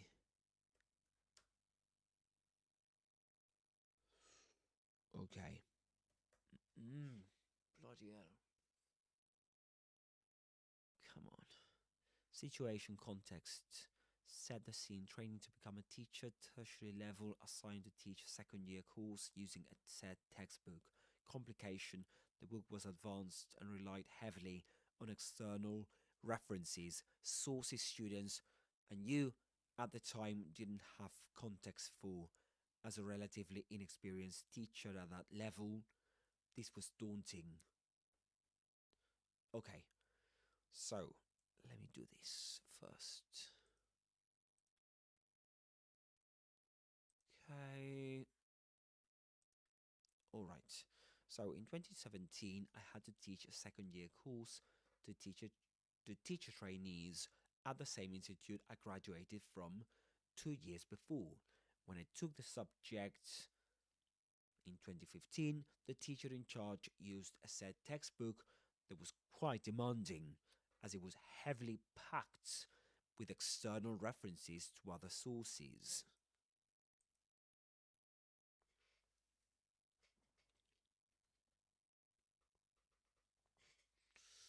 Um, oh gosh, this is awful. This is awful, as it was heavily packed with external references to other sources. This is what it feels like to write, guys, for an exam or during an exam. If you haven't done this before, if you've never done if you've never done this so far, well, this is what it feels like. It's awful. Anyway, in 2015, I had to teach a second year course to teacher trainees at the same institute I graduated from 2 years before. When I took the subject in 2015, the teacher in charge used a said textbook that was quite demanding, as it was heavily packed with external references to other sources.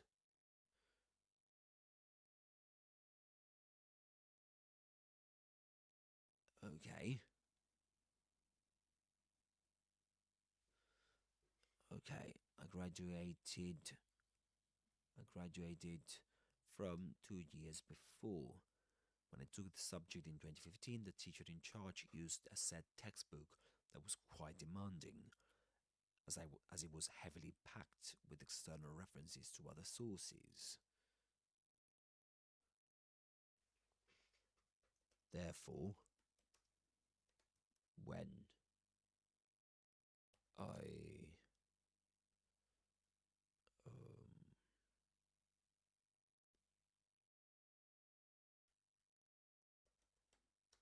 told the subject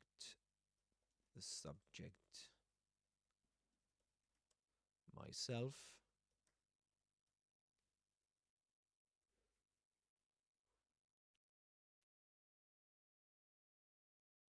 so therefore, before teaching the subject myself, I knew, or I realized that my students back then would struggle, would struggle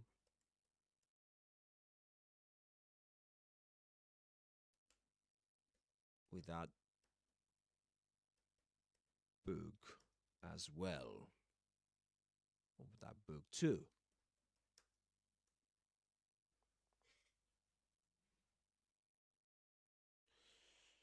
Teaching the subject, realized that my students back then would struggle with that book too.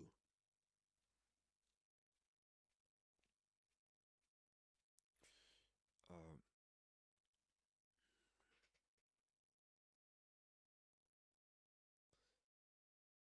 um,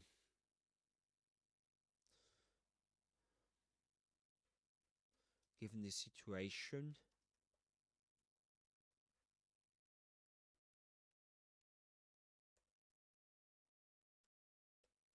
what I did to help my students was to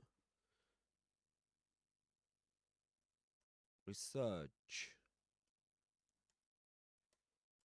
the was to or carry out a research was to research the external sources to create extra study notes that would help my students grasp the main textbook.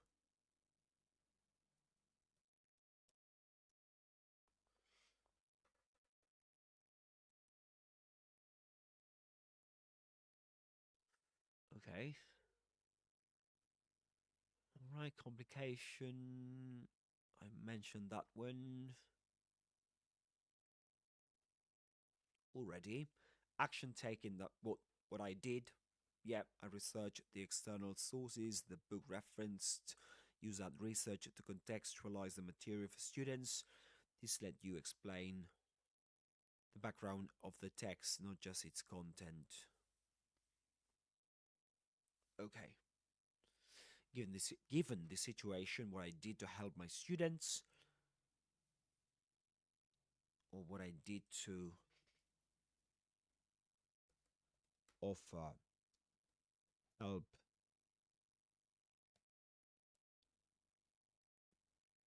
or what I given this situation, what I did to offer guidance, maybe guidance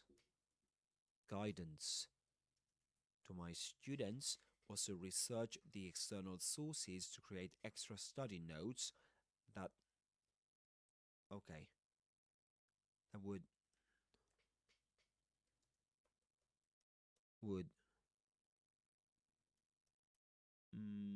make it easier, sorry about that word, easier for my students to grasp. To grasp means to fully understand. That is to grasp. I would make it easier for my students to grasp the main textbook. As a result,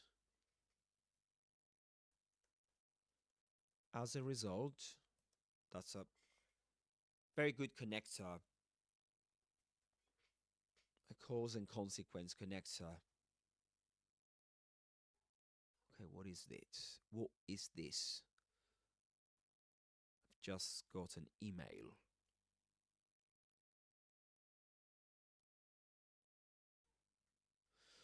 Right. As a result, I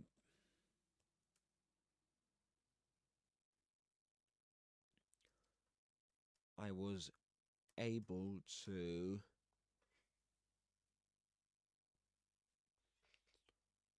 aid my the teacher trainees. The teacher trainer is the one teaching a course to teacher trainees. Trainees are the ones taking the course to become a teacher. So as a result, I was able to aid the teacher trainees in, yeah, I'm not sure. This is a phrasal verb, in getting their head around the said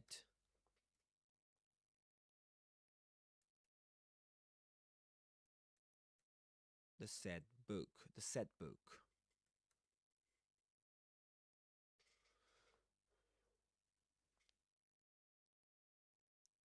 Around the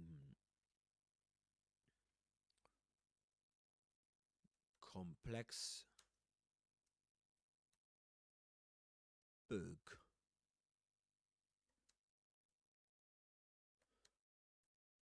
to analyze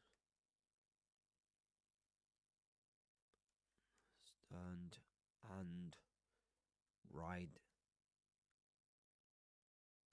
writing prompts based on it.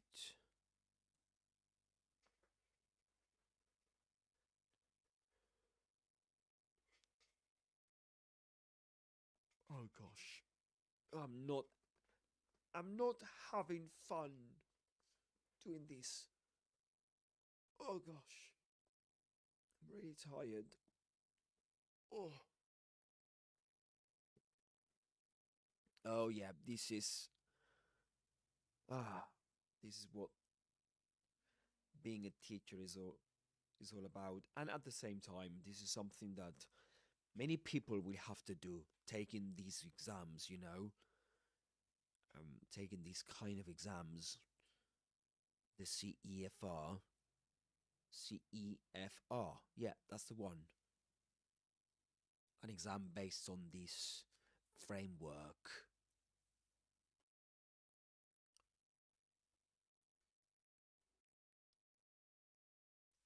So in 2017, I had to teach a second year course to teacher trainees at the same institute I graduated from 2 years before. When I took the subject in 2015, the teacher in charge used a set textbook that was quite demanding, as it was heavily packed with external references to other sources. Therefore, before teaching the subject myself, I realized that my students back then would struggle with that book. Okay, that I realized that my students back then would struggle with that book too. Okay, given this situation, what I did to offer guidance to my students was to research the external sources to create extra study notes that would make it easier for my students to grasp the main textbook. As a result, I was able to aid the teacher trainees, or I was able to aid these learners, so as not to repeat myself.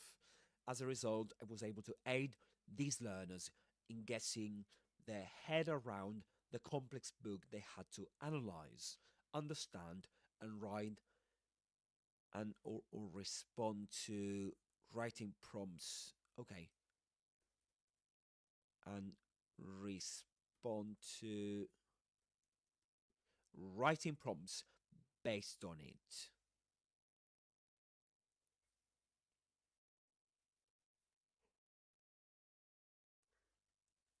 Okay, I'm so sleepy now.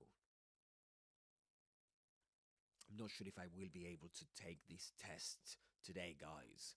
I will have to do it, but I don't want to. 138. Okay, I don't get to the 250 words. No. Apparently, I need to get to the 250 words.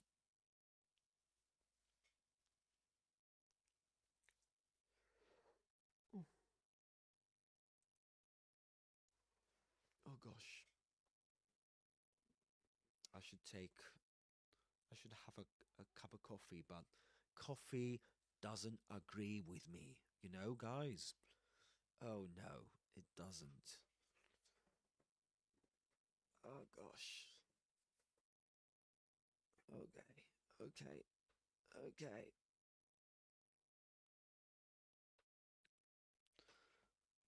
Okay, I'm gonna answer an email.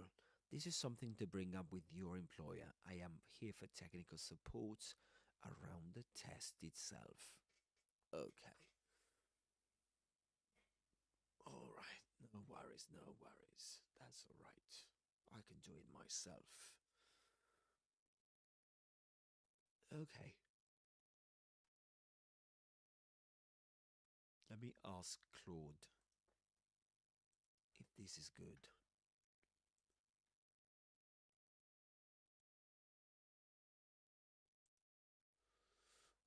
I'm gonna ask Claude. Where are you, Claude? Analyze this. Okay. Let me try and see if I need Claude's feedback. Honing.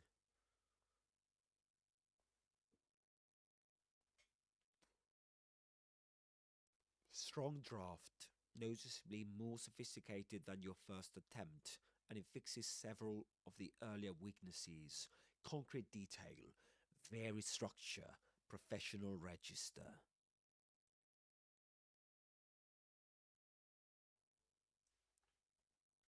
Okay, let me share that with you.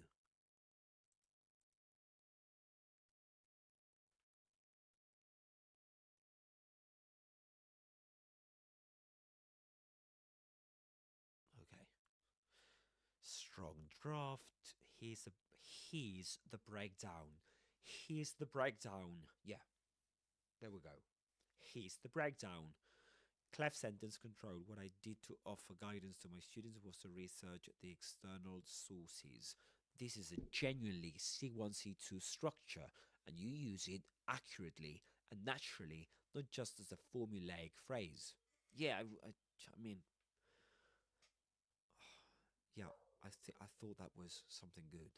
Specific concrete detail. Same institute I graduated from 2 years before, 2015. External sources. Extra study notes. This is exactly the specificity that was missing from your first draft. It makes the story feel real and lived in. And lived in, actually. Lived in.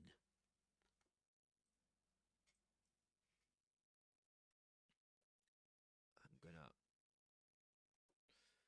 Google that. Well, not Google it, but all right. Living, living, living. Used to refer to a person who lives in the home where they work. No, live in the home of your employer. That's not the one. Well, no problems, no problems. It makes the story feel real and lived in, as I actually experienced it. You know, good subordination and linking. Therefore, before teaching the subject myself, given the situation as a result, these show controlled, very cohesive devices rather than relying only on buts and in the end. Solid topic appropriate vocabulary, demanding, heavily packed. So, heavily packed. Claude liked that actually. Demanding, heavily packed with external references, grasp, aid these learners, accurate, natural, not overreact, not overreaching. Okay, cons, things to fix, time confusion.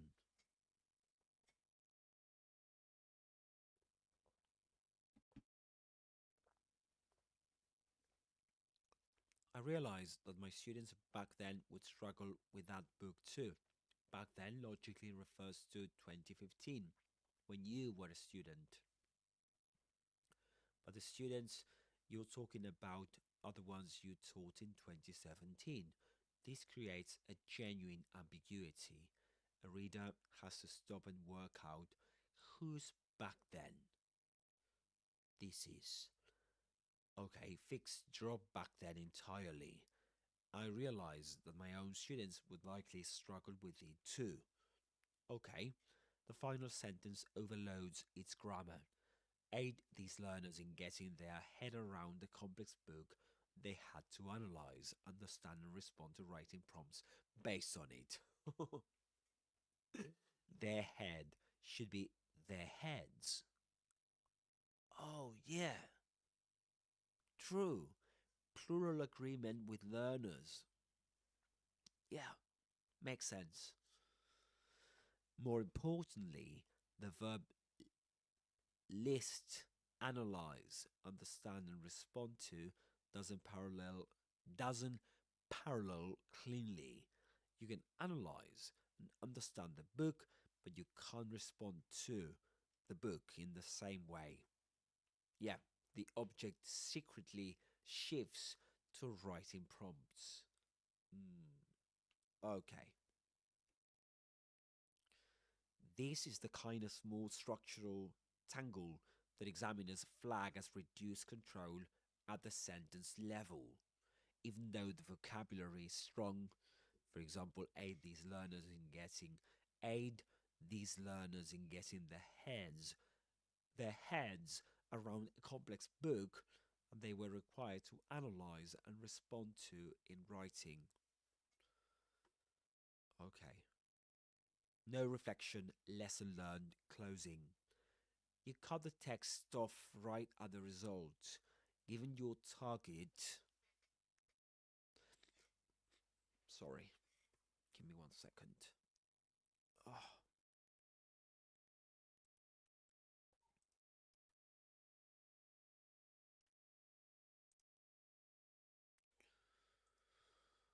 oh gosh. Oh gosh. Oh, oof. For God's sake, guys, I'm really tired. But this thing I'm doing now is really valuable, because it really shows an authentic approach to taking an exam, It's not, I'm not doing this, I don't know, this is not artificial. It's actually me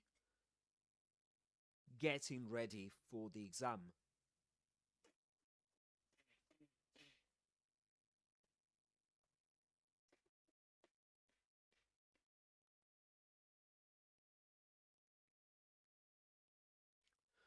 All right, let's continue. Okay. All right. So, no reflection, lesson learned, closing. You cut the text off right at the result. Given your target is a 250 word response, and this is a CEFR narrative prompt, you're missing the final.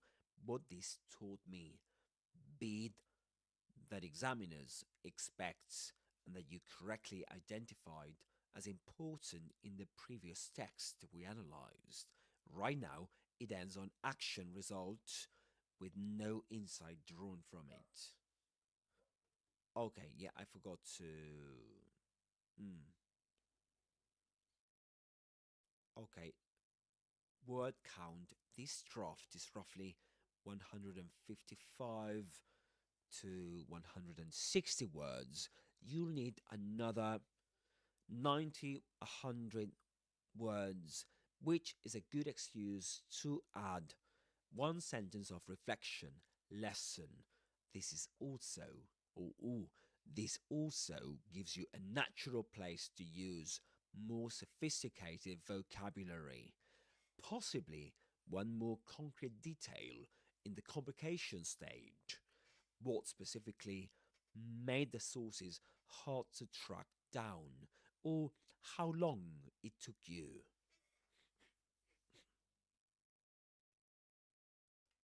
Okay.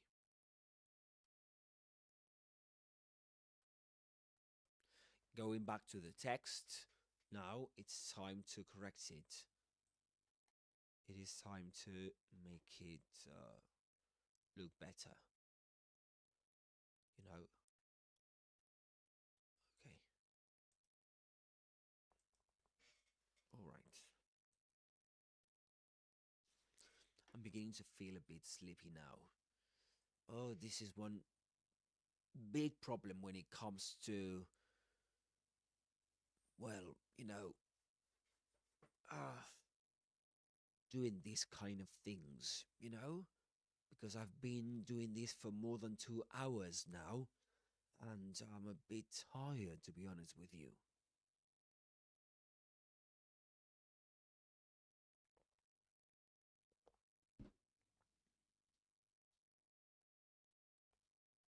Anyway, let's continue.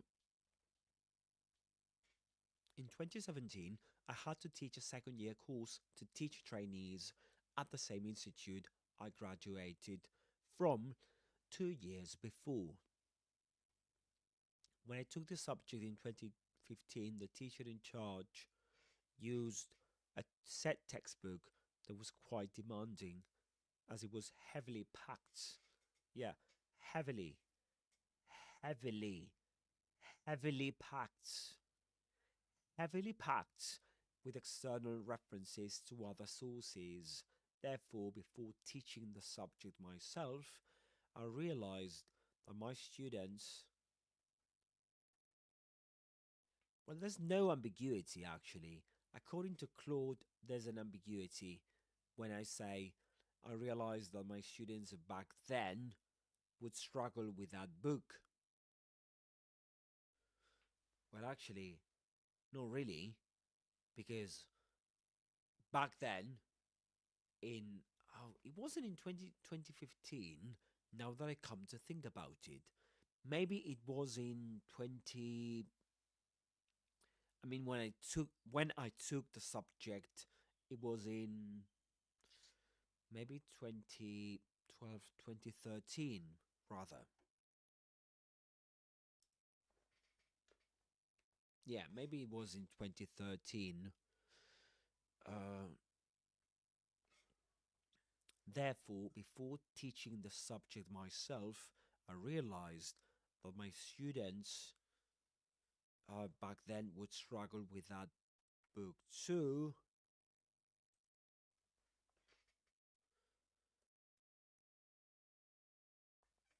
Therefore, before teaching the subject myself, I realized that my students back then would struggle with that book too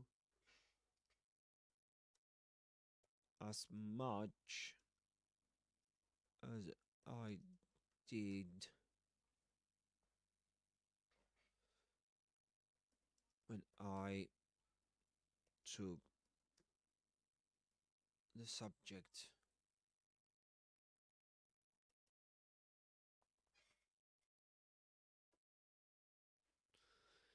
Given this situation, what I did was to offer guidance to my students. Okay, what I did to offer guidance to my students was to research the external sources to create extra study notes that would make it easier for my students to grasp the main textbook. As a result, I was able to aid these learners in getting their heads, in getting their heads, yeah, in getting their heads around the complex book they had to analyze and understand. Okay. Yeah. There's a problem here. Because if you say they had to analyze and understand, or analyze, understand, and respond to writing prompts based on it, yeah, they had to analyze and understand the book. And apart from that, they had to respond to writing prompts based on it. So, which is something difficult, something different there. So, as a result, I was able to aid these learners in getting their heads around. Oh, in getting their heads round. Actually, this is a British expression. Getting your head round something means to understand something that, well, is difficult to understand.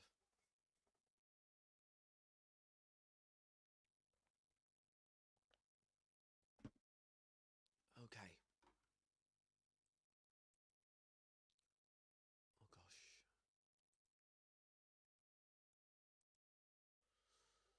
Oh gosh. I'm really tired and knackered, and I think I need to get some sleep. You know? Oh gosh. Okay. I'm gonna get up and go to the toilet, and be back in about 5 minutes. Yeah, I need a break, guys. I do need a break. It's been more than 2 hours, so I really need a break. Okay, let's do that. Yeah, really need a break. Give me a break. Oh gosh. Oh gosh. This is very difficult, guys. Anyway, I'm really hoping you find it useful. You know? Alright, be right back. Okay, 5 minutes. 5 minute break is over. Alright, guys, let's continue with the live stream. Okay? But I still need to go to the toilet and get a cuppa. You know? Yeah, get a cup of tea. So, if you'll excuse me, I'm gonna go and do that. I'm gonna get the cuppa, and I'm gonna go to the toilet and be back in 1 minute. 1 minute or two maximum, So let's do that, because yeah, I need to. In about an hour, I'll be taking the test. This CEFR test. So I need to, crack on with it. Need to keep getting ready for it. So, be right back. Okay, I'm back. I'm back. I told you I was going to be back.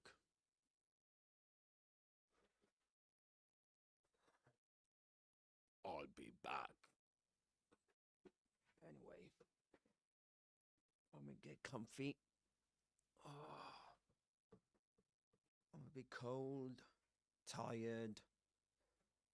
I don't want to be doing this, I don't want to be getting ready for an exam.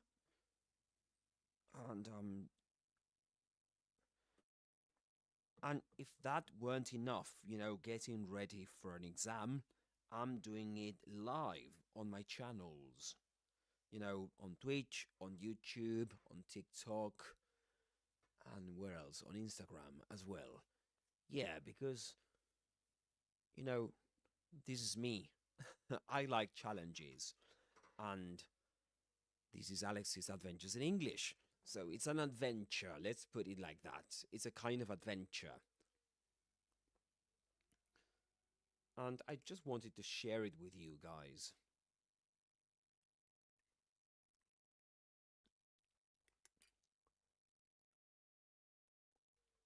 because at the same time it makes me get more focused, you know. All right, guys, let's continue. We have to ace this exam, we have to pass it. We need to get a C1 score in the exam, in the test.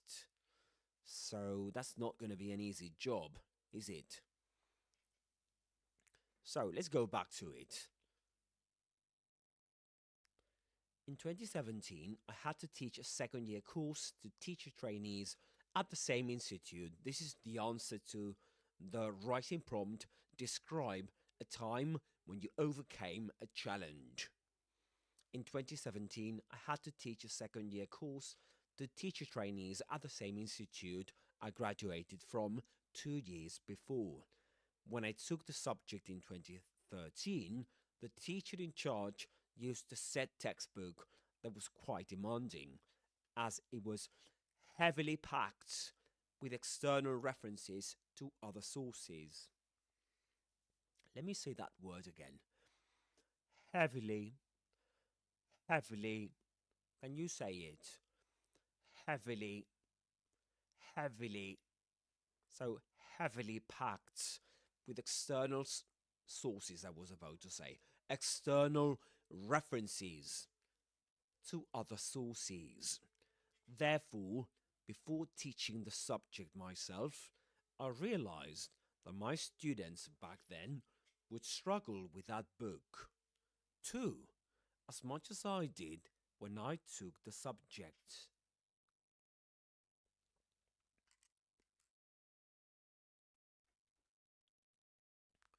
Okay, when I took the subject, uh, uh, uh, um.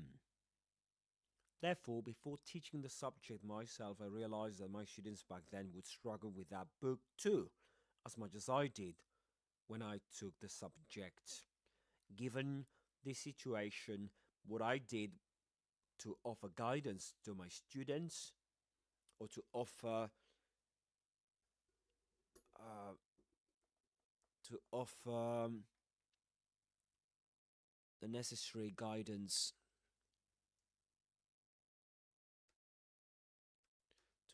the necessary guidance to my students was to research the external sources, to create extra study notes that would make it easier for my students to grasp the main textbook. As a result, I was able to aid these learners in getting their hands round the complex book. They had to analyze and understand.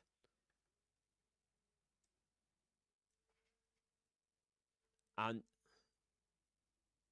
understand.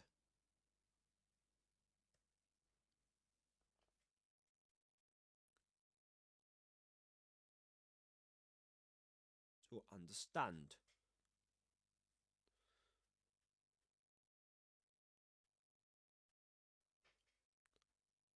Which mm, which allowed them to be more prepared to respond to writing prompts based on the said textbook.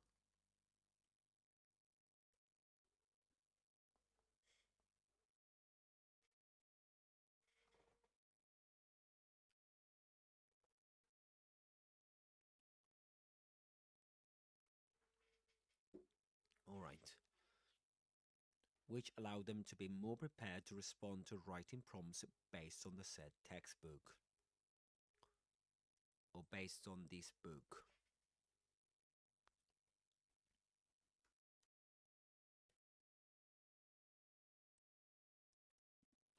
What I learned, or one of the most important lessons that I learned from this experience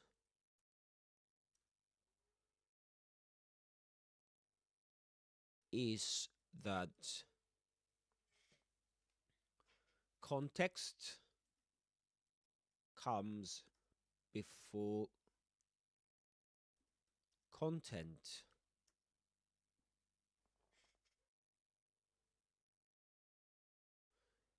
Or understanding context becomes before, yeah, understanding. Oh,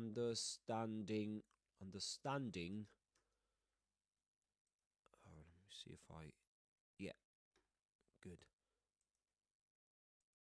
So, understanding context comes before before I don't like how it sounds because I have to repeat understanding. I don't like that. Understanding context comes before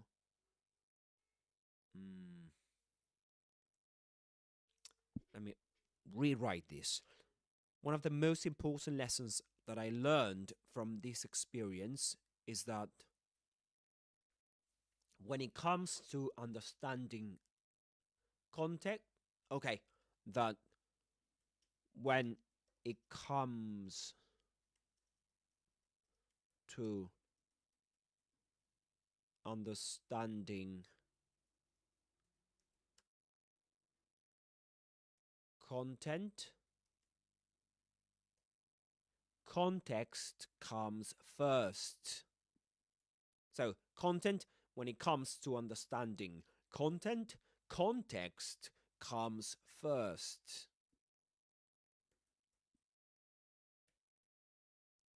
Context comes first.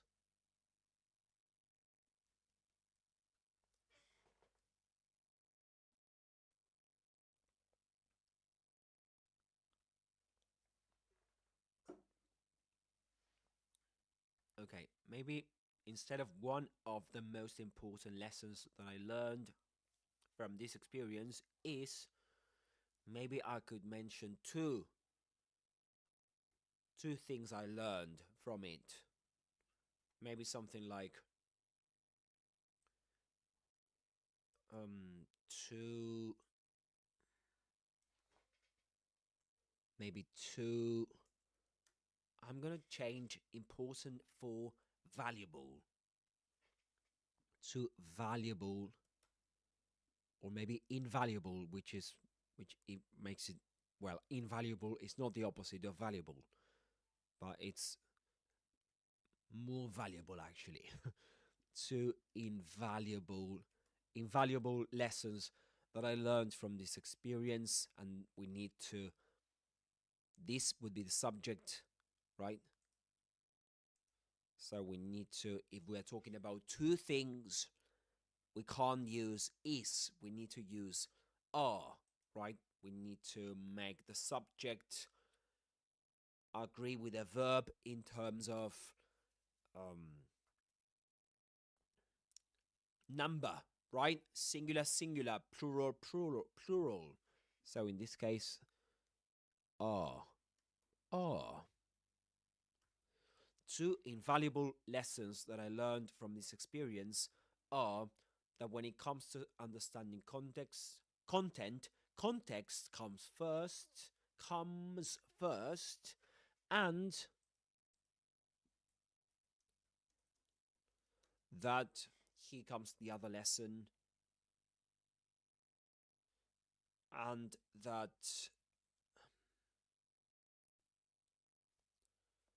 okay, that maybe something related to being, even though you're an inexperienced, you may be inexperienced in something, right?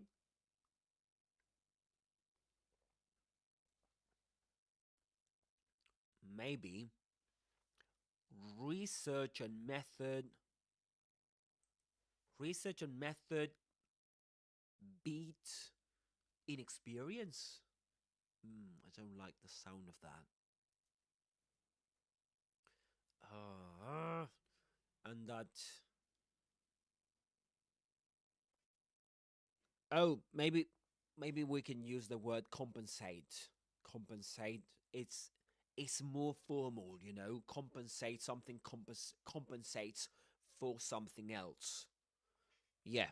So two invaluable lessons that I learned from this experience are that when it comes to understanding content, context comes first, and that um,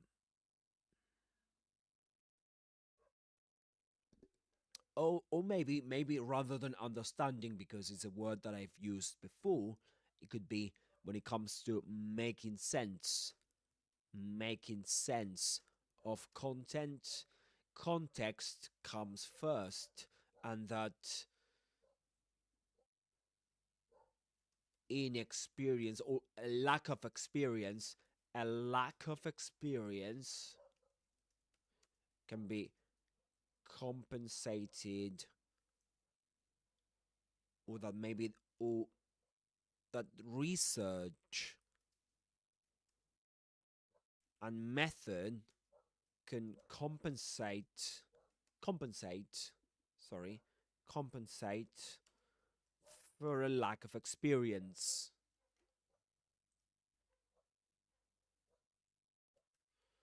All right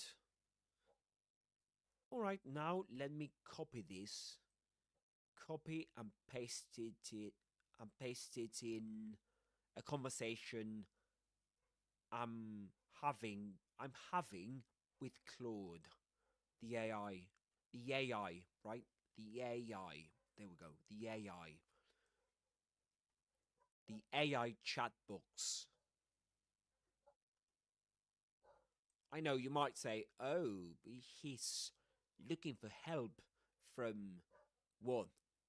An AI chat box? Is that allowed?" Well, actually, not during the exam, but it can help you. It can help you. Okay, let's see what feedback we get.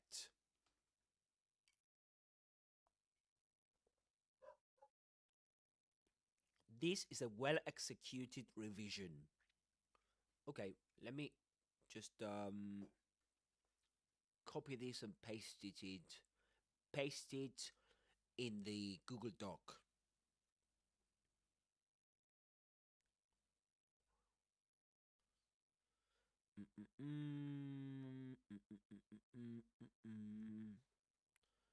Okay,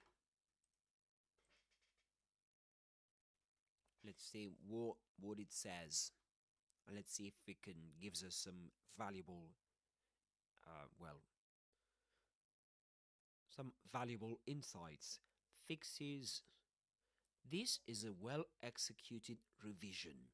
You fixed nearly everything flagged before, and the text now reads as genuinely strong B2 plus C1 writing. Let's go through it. Fixes successfully made. Back then, ambiguity resolved. As much as I did when I took the subject, now makes the comparison explicit and clears up whose experience you're referring to. Good. Their heads round, correct plural agreement now, and round British English fits your British English target register. Yep, you're right. Because before I'd written around, and that's used in American English, not in British English. Okay. Verb parallelism fixed. Analyze and understand the book is now cleanly separated from respond to writing prompts based on this book, via which allowed them to be more prepared to much cleaner control of the sentence than before.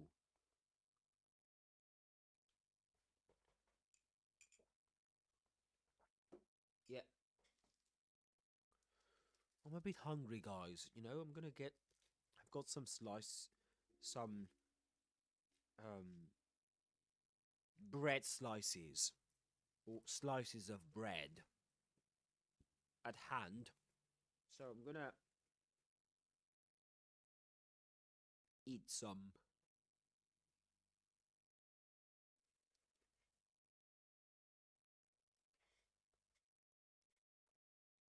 Sorry.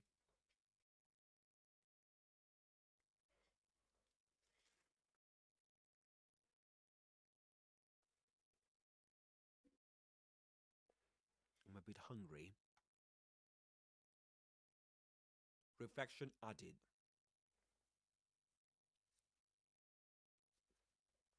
Alright.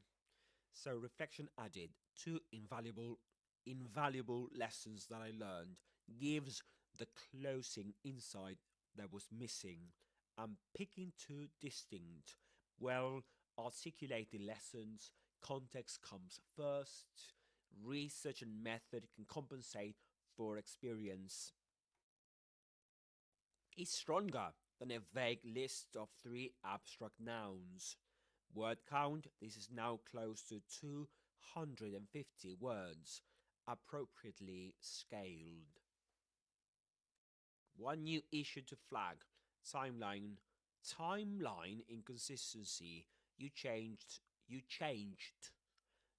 2015 to 2013.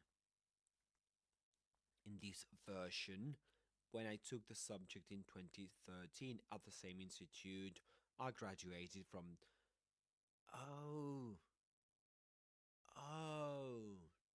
from 2 years before.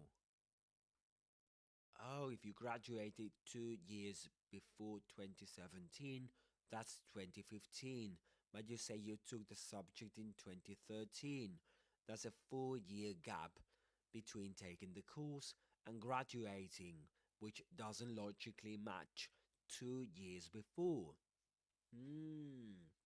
This is a factual content coherence slip rather than a grammar error, but examiners do notice when timeline details don't add up, since it undermines the credibility of the narrative. Worth fixing to keep the dates consistent, either 4 years before or change 2013 back to 2015. Okay. Okay.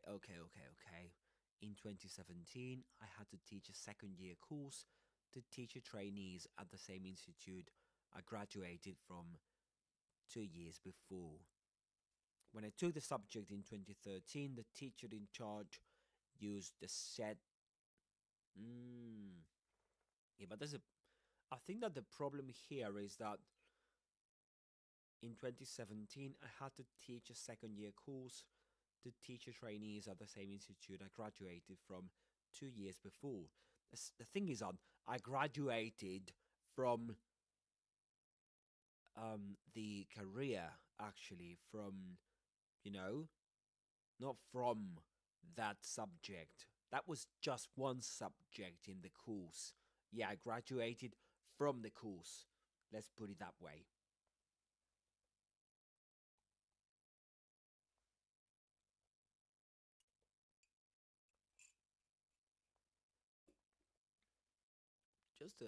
I'm going to ask Claude a question. Claude, I've got a silly question. You know, when you talk about, in Spanish, you say carrera when it comes to studying something, right?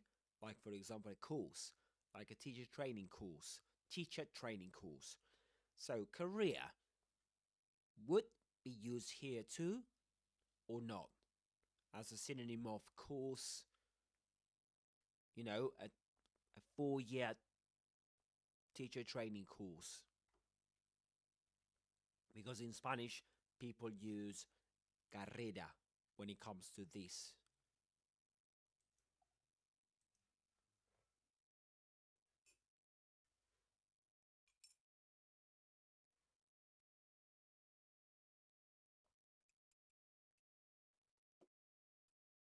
Okay, not a silly question at all. This is actually a classic false friend between Spanish and English, and it trips up even advanced learners constantly? The short answer is no. Career is not the right word for what you mean. Carrera, in the sense of estudiar la carrera de, does not translate to career in English. Oh, yeah, because career in English refers to, I think that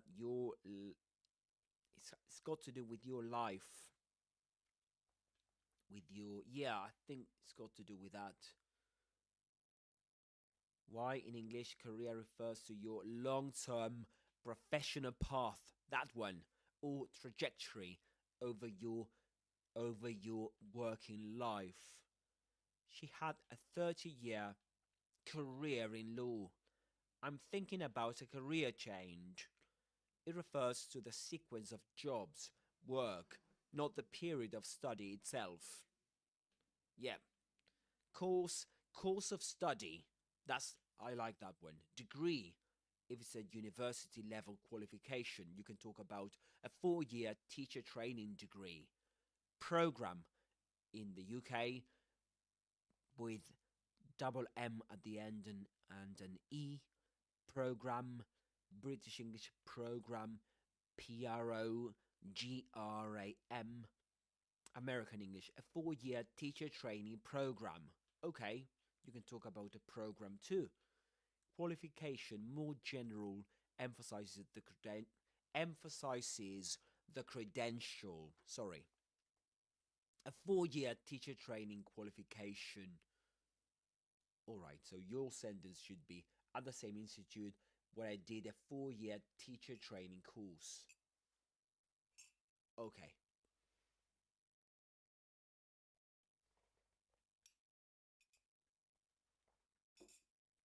All right. Interesting. So in 2017, I had to teach a second year course to teacher trainees at the same institute I graduated from 2 years before. When I took the subject in 2013, the teacher in charge used a set textbook that was quite demanding, as it was heavily packed with external references to other sources.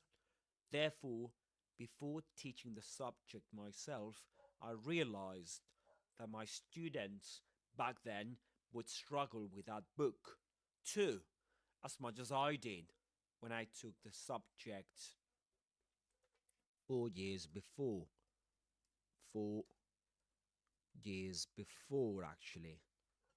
Given this situation, what I did was to, what I did to offer the necessary guidance to my students was to research the external sources to create extra study notes that would make it easier for my students to grasp the main textbook or to grasp, okay, the main concepts in the textbook, maybe to grasp the main concepts in the textbook. As a result, I was able to aid these learners in getting their heads round the complex book they had to analyze and understand, which allowed them to be more prepared to respond to writing prompts based on this book or based on that source, maybe based on this source.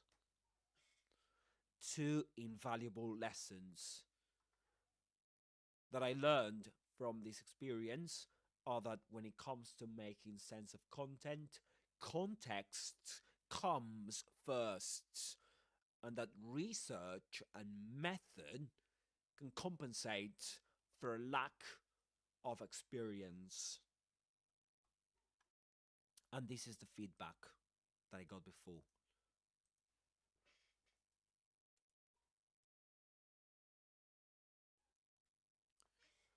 Okay, let's see what it's got to say about the final part. Remaining polish points. 2 invaluable lessons that I learned from this experience are that This is accurate and sophisticated, but it's slightly heavy formal opening for a closing sentence. It works, but if you want an even more natural C1, C2 finish, you could tighten it. Okay, this experience taught me two invaluable lessons. The context comes first. When making sense of content, the context comes first when making sense of content, and that research and method can compensate for a lack of experience. Colon construction is a nice C2 level touch and trims a few words. Okay.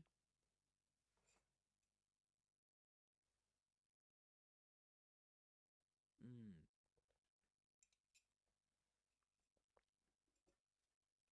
Overall register consistently formal and controlled throughout. Heavily packed with invaluable lessons compensate for a lack of experience.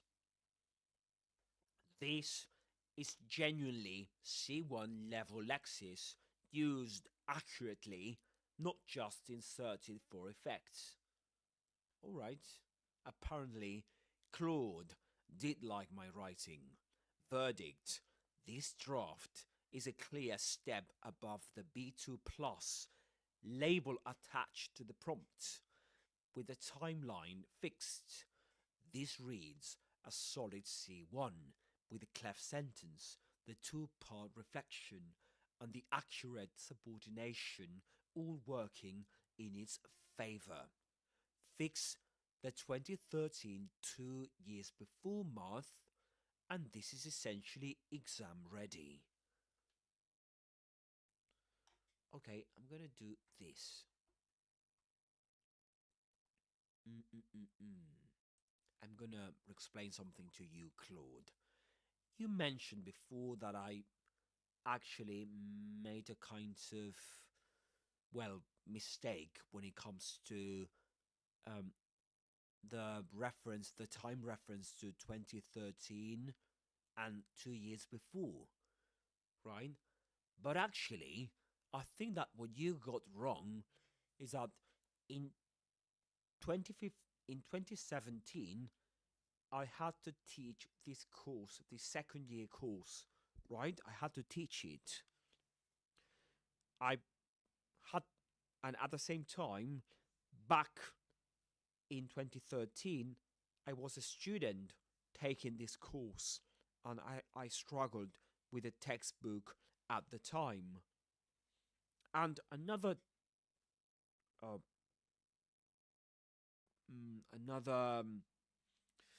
another piece of information you need to know is that in 2015 I graduated from the teacher training course, the complete teacher training degree, not from that 1 year course that I took in 2013.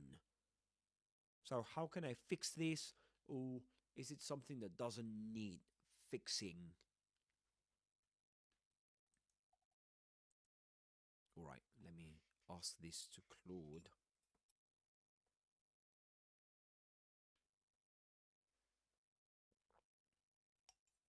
All right, good catch. He says, and you're right, this doesn't need fixing. I made an error in my previous analysis.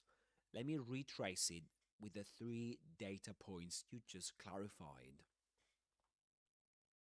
2013, you were a student, taking that specific course, struggling with a demanding textbook. 2015, you graduated from the complete teacher training degree. 2017, you taught that same second year course to new trainees at the same institute.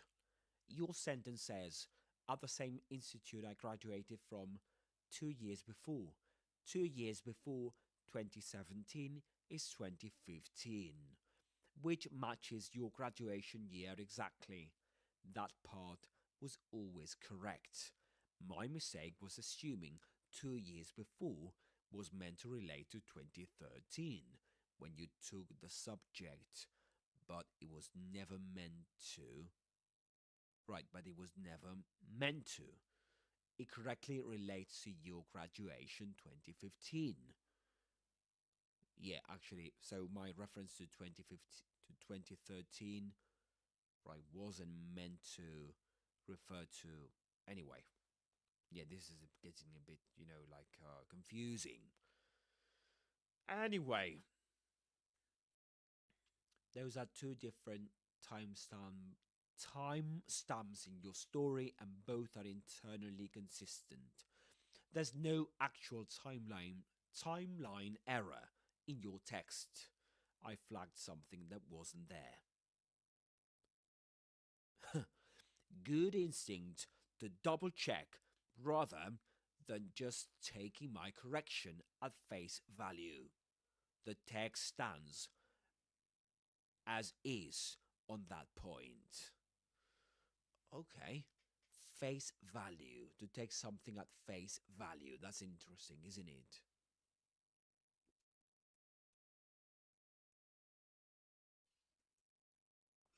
At face value means for what something appears to be. For example, I took the offer at face value because I didn't think they would try to trick me. Okay, that's an idiom, at face value, for what something appears to be. Okay, so I took the offer as it appeared to be because I didn't think they would try to trick me. Okay. So, all right. So this is what studying is all about, guys. And as you can see, I am using AI, but it's not that I'm actually making AI do things for me. Do you know what I mean?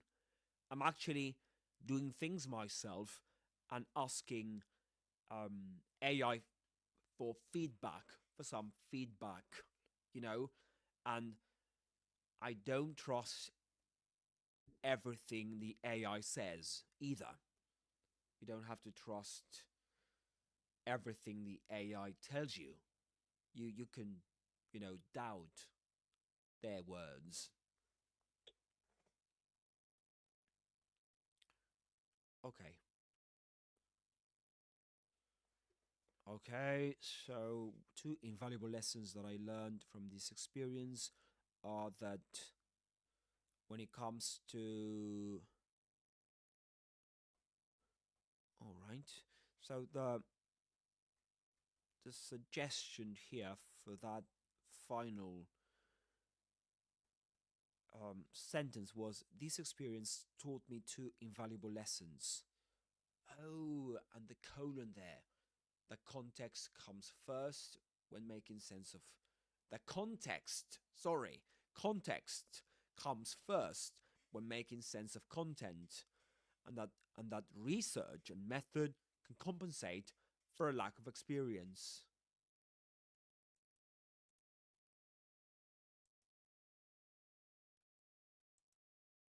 Trying to connect? Why? Again, OBS disconnected. What's going on with this? Reconnection successful.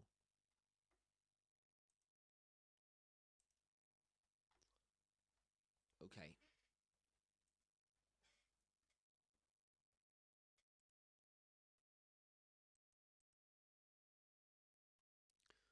Okie dokie. Very good. All right.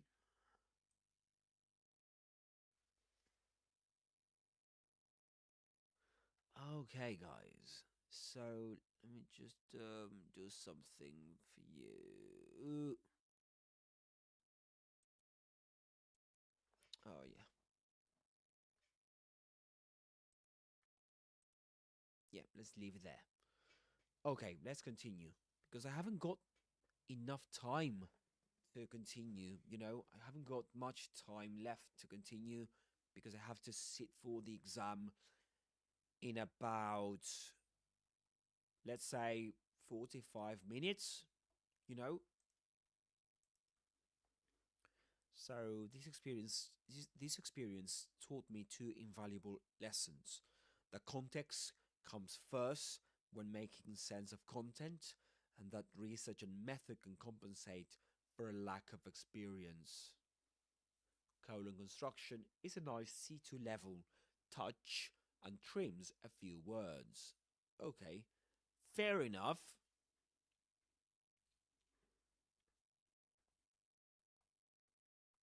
Okay, we can continue and now pay attention to the next writing model. You know,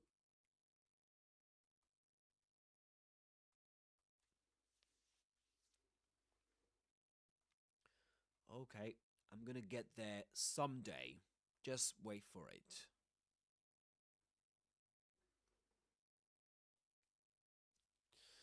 Okay, discuss the impact of online shopping on traditional retail stores.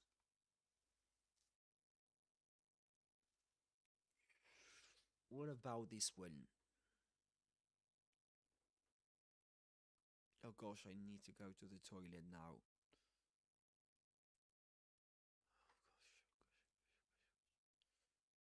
Bloody hell.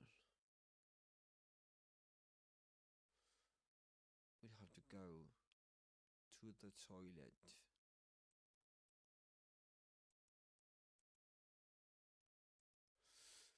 Oh, sorry guys, I'm getting a bit sleepy now. Oh,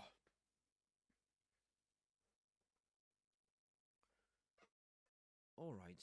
Discuss the impact of online shopping on traditional retail stores. Retail stores. Alright. The rise of online shopping has dramatically changed the landscape of traditional retail.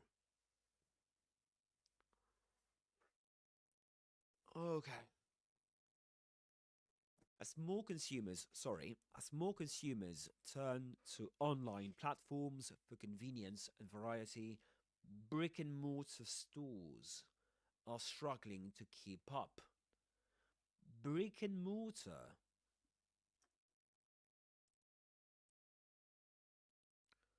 Uh, First time I come across that expression, guys.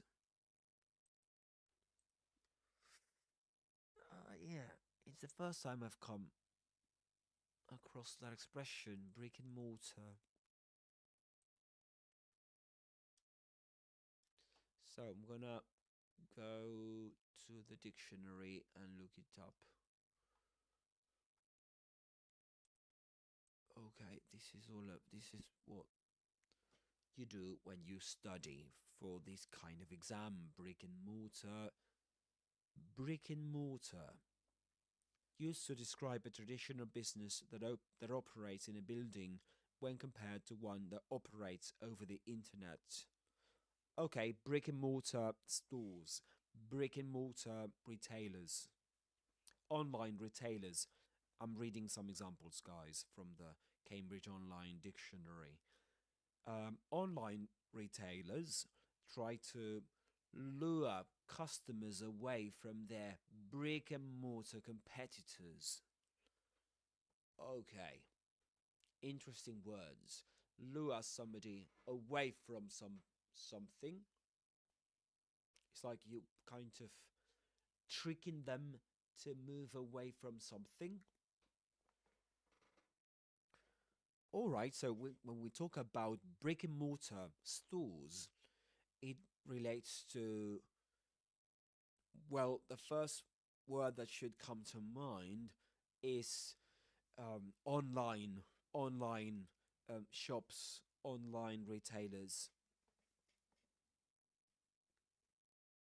Okay, interesting.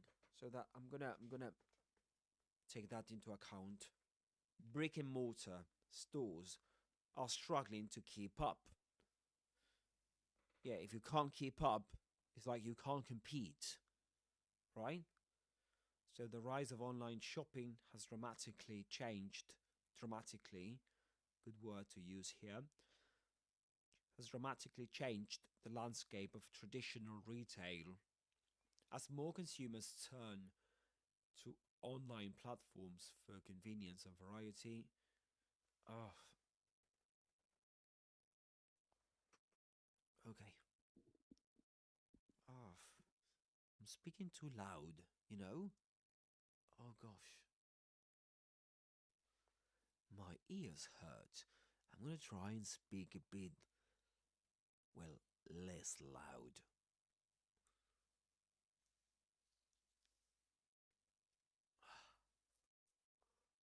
Oh, oh gosh. Yeah, I'm not sure if I'll be able to do this, guys.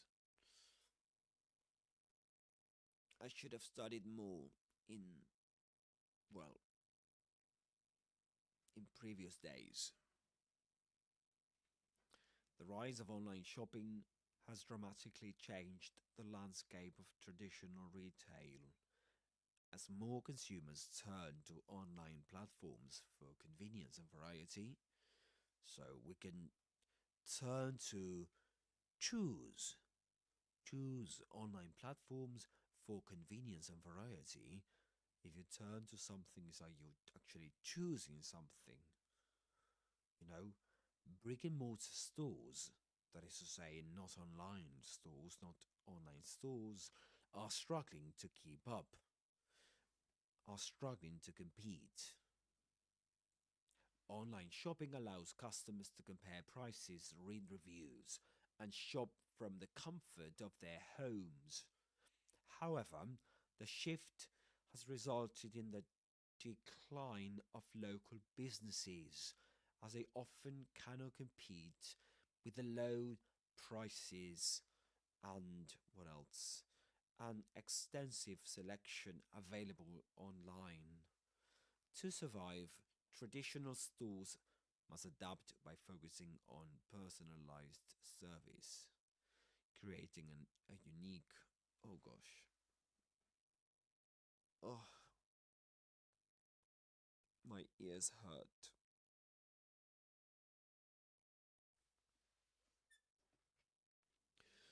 Alright, be right back, guys. I need to go to the toilet.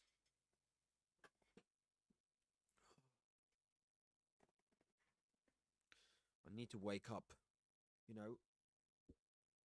Oh gosh, I'm too sleepy. Oh. Oh.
Okay, let's continue.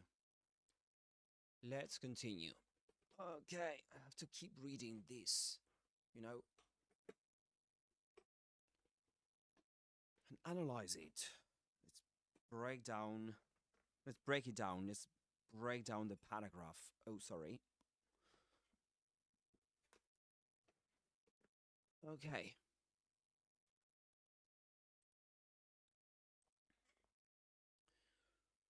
All right. So, what if we ask Claude about it? We can do that. Because, I mean, my head is about to stop functioning, you know? So I really need extra help.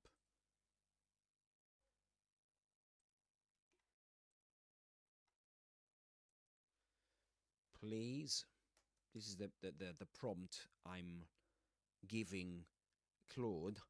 So please, Claude, analyze and, well, analyze this writing piece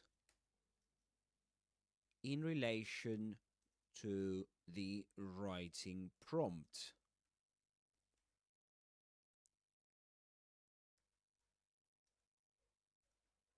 Okay, I'm gonna share this writing piece with Claude.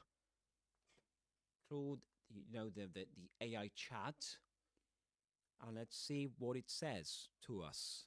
Let's assess this against the C2 label attached to it. Okay. Just let's have a look at the complete feedback.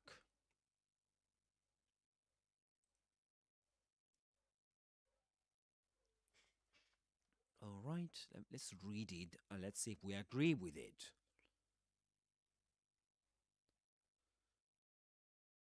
Okay, so it says, let's assess this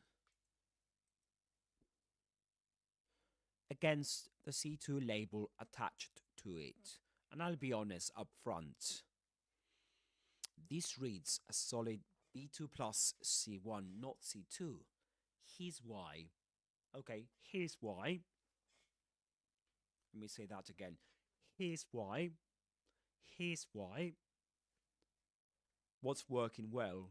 Topic appropriate vocabulary, brick and mortar, landscape of traditional retail, extensive selection, accurate, natural collocations for this topic. Okay. Clear thesis to conclusion arc. Opens with a change, presents both sides. Convenience versus decline of local business. Ends with a balanced, forward-looking conclusion. Grammatically flawless.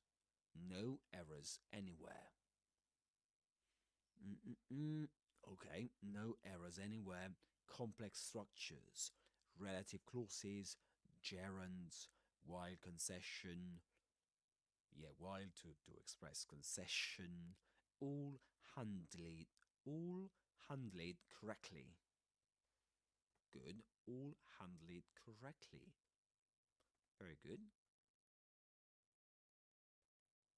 Good use of ultimately, while as a concessive closing structure, this is a legitimate C1 device. Why this isn't C2? It's formulaic and generic. This is the single biggest issue. Every sentence could have been generated from a discuss the impact of X template. State the change, give the pro, give the con, give a generic adapt or die solution, balanced conclusion. There is not one specific detail anywhere in the text. No named company, no statistic, no concrete example of a store closing or adapting. No personal observation.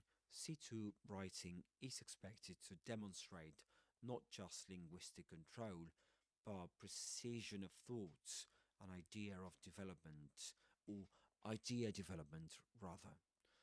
This text stays entirely at the level of general statements everyone always agrees with. Yeah, online shopping is convenient, local shops struggle, businesses should innovate. Yeah, this is something we all agree with. A C1 candidate can write fluent generalities. A C2 candidate is expected to complicate them.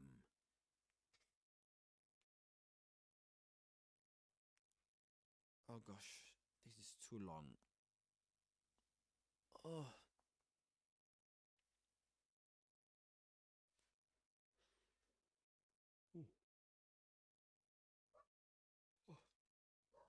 um, gosh, this is, I think, this has been so far the most useful live stream I've ever done in my life.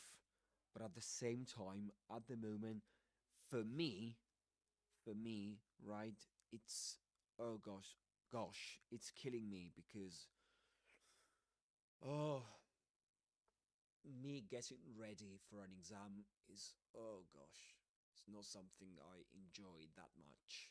Not really. No, no. I hate it actually. No genuine argumentative tension. Real C2 writing on this topic would engage with a harder question. For example, is adapt or die actually realistic for small businesses with limited capital? Is the loss of local local retail a cultural social cost worth naming, not just an economic one? Okay. Does personalized service actually work as a competitive strategy against Amazon level pricing, or is that wishful thinking? Okay. This text raises none of these tensions. It resolves its own conflict too neatly and too quickly. Vocabulary is accurate but not stretched. Okay, alright, duly noted. So, struggling to keep up, cannot compete, unique in store experience are all correct C1 phrases, but none here reaches for more precise or unusual lexis that a C2 writer would. Hmm, okay, that a C2 writer would reach for naturally. Erosion of football, margin compression, experiential, retail, hollowing out of high streets. The vocabulary ceiling in this text is C1, not 2, not C2. Okay. Structure is entirely predictable. Cause, effect, solution, conclusion. In exactly that order with no unexpected turn. C2 writing often plays with structure itself. For example, opening with a counterintuitive point or structuring around an irony rather than a straight line. The conclusion doesn't cost anything. Those businesses that innovate can still thrive. Is a completely safe, uncontroversial statement. A C2 conclusion typically takes a stance that has some actual content risk to it, a specific claim that could be disagreed with. Okay.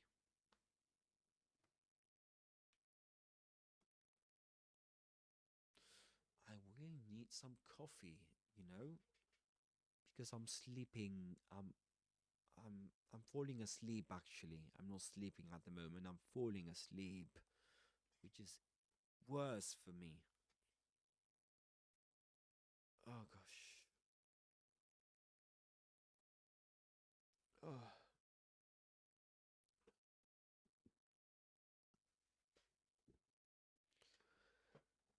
Okay. This is clean, accurate, well organized B2 plus to low C1 writing would be very it would very likely be marked down significantly if submitted as a genuine C2 response, because CEFR C2 descriptors explicitly require flexible, precise language used to convey finer shades of meaning and clear, well structured, coherent argumentation with a degree of subtlety.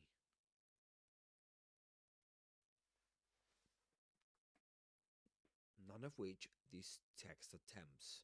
It reads like a safe exam technique answer rather than an expert level discourse. For your episode, this could be a great spot the difference example, pairing this generic version against a rewritten one with one specific example, a named retailer, a real statistic, and one genuinely debatable claim which show learners exactly what examiners mean by C2. By C2 requires more than correct grammar.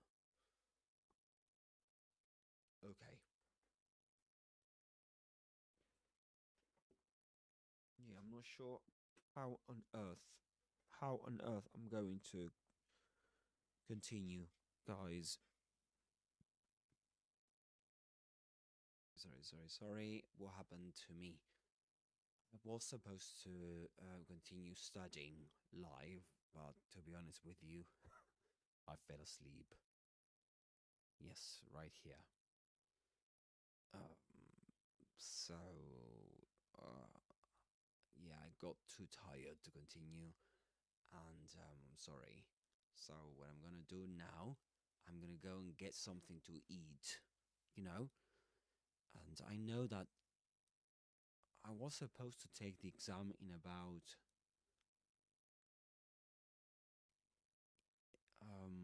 yeah, I'm not sure if right now or maybe yeah, I think so. Yeah, but I'm not sure if the deadline is right now, to be honest with you. So I'm gonna, I don't know, assume that it's a bit later.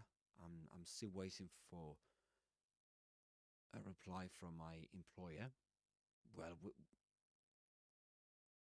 who actually isn't my employer, but anyway, that's a topic um, for another.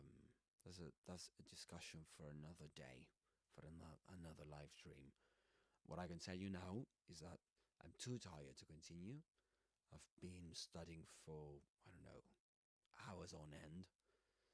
I need to go and eat something to get some caffeine into my body, get some rest, and then I'll be back for more. Because today I will sit for this exam. Maybe not right now, maybe in about an hour or maybe an hour, I don't know, an hour and a half or maybe 2 hours. So guys, if you liked this, if you found it useful, hope to see you later on. Um, and then I will sit for the exam. Okay, so thanks for stopping by, and I hope to see you later on. Okay.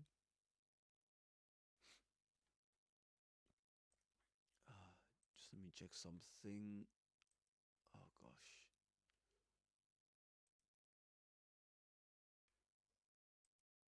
Yeah, that's it, guys. Because I was absent for such a long time now. Nobody's YouTube has stopped promoting my live stream to people. So that's it. This the end of it, guys. See you later on, and take care.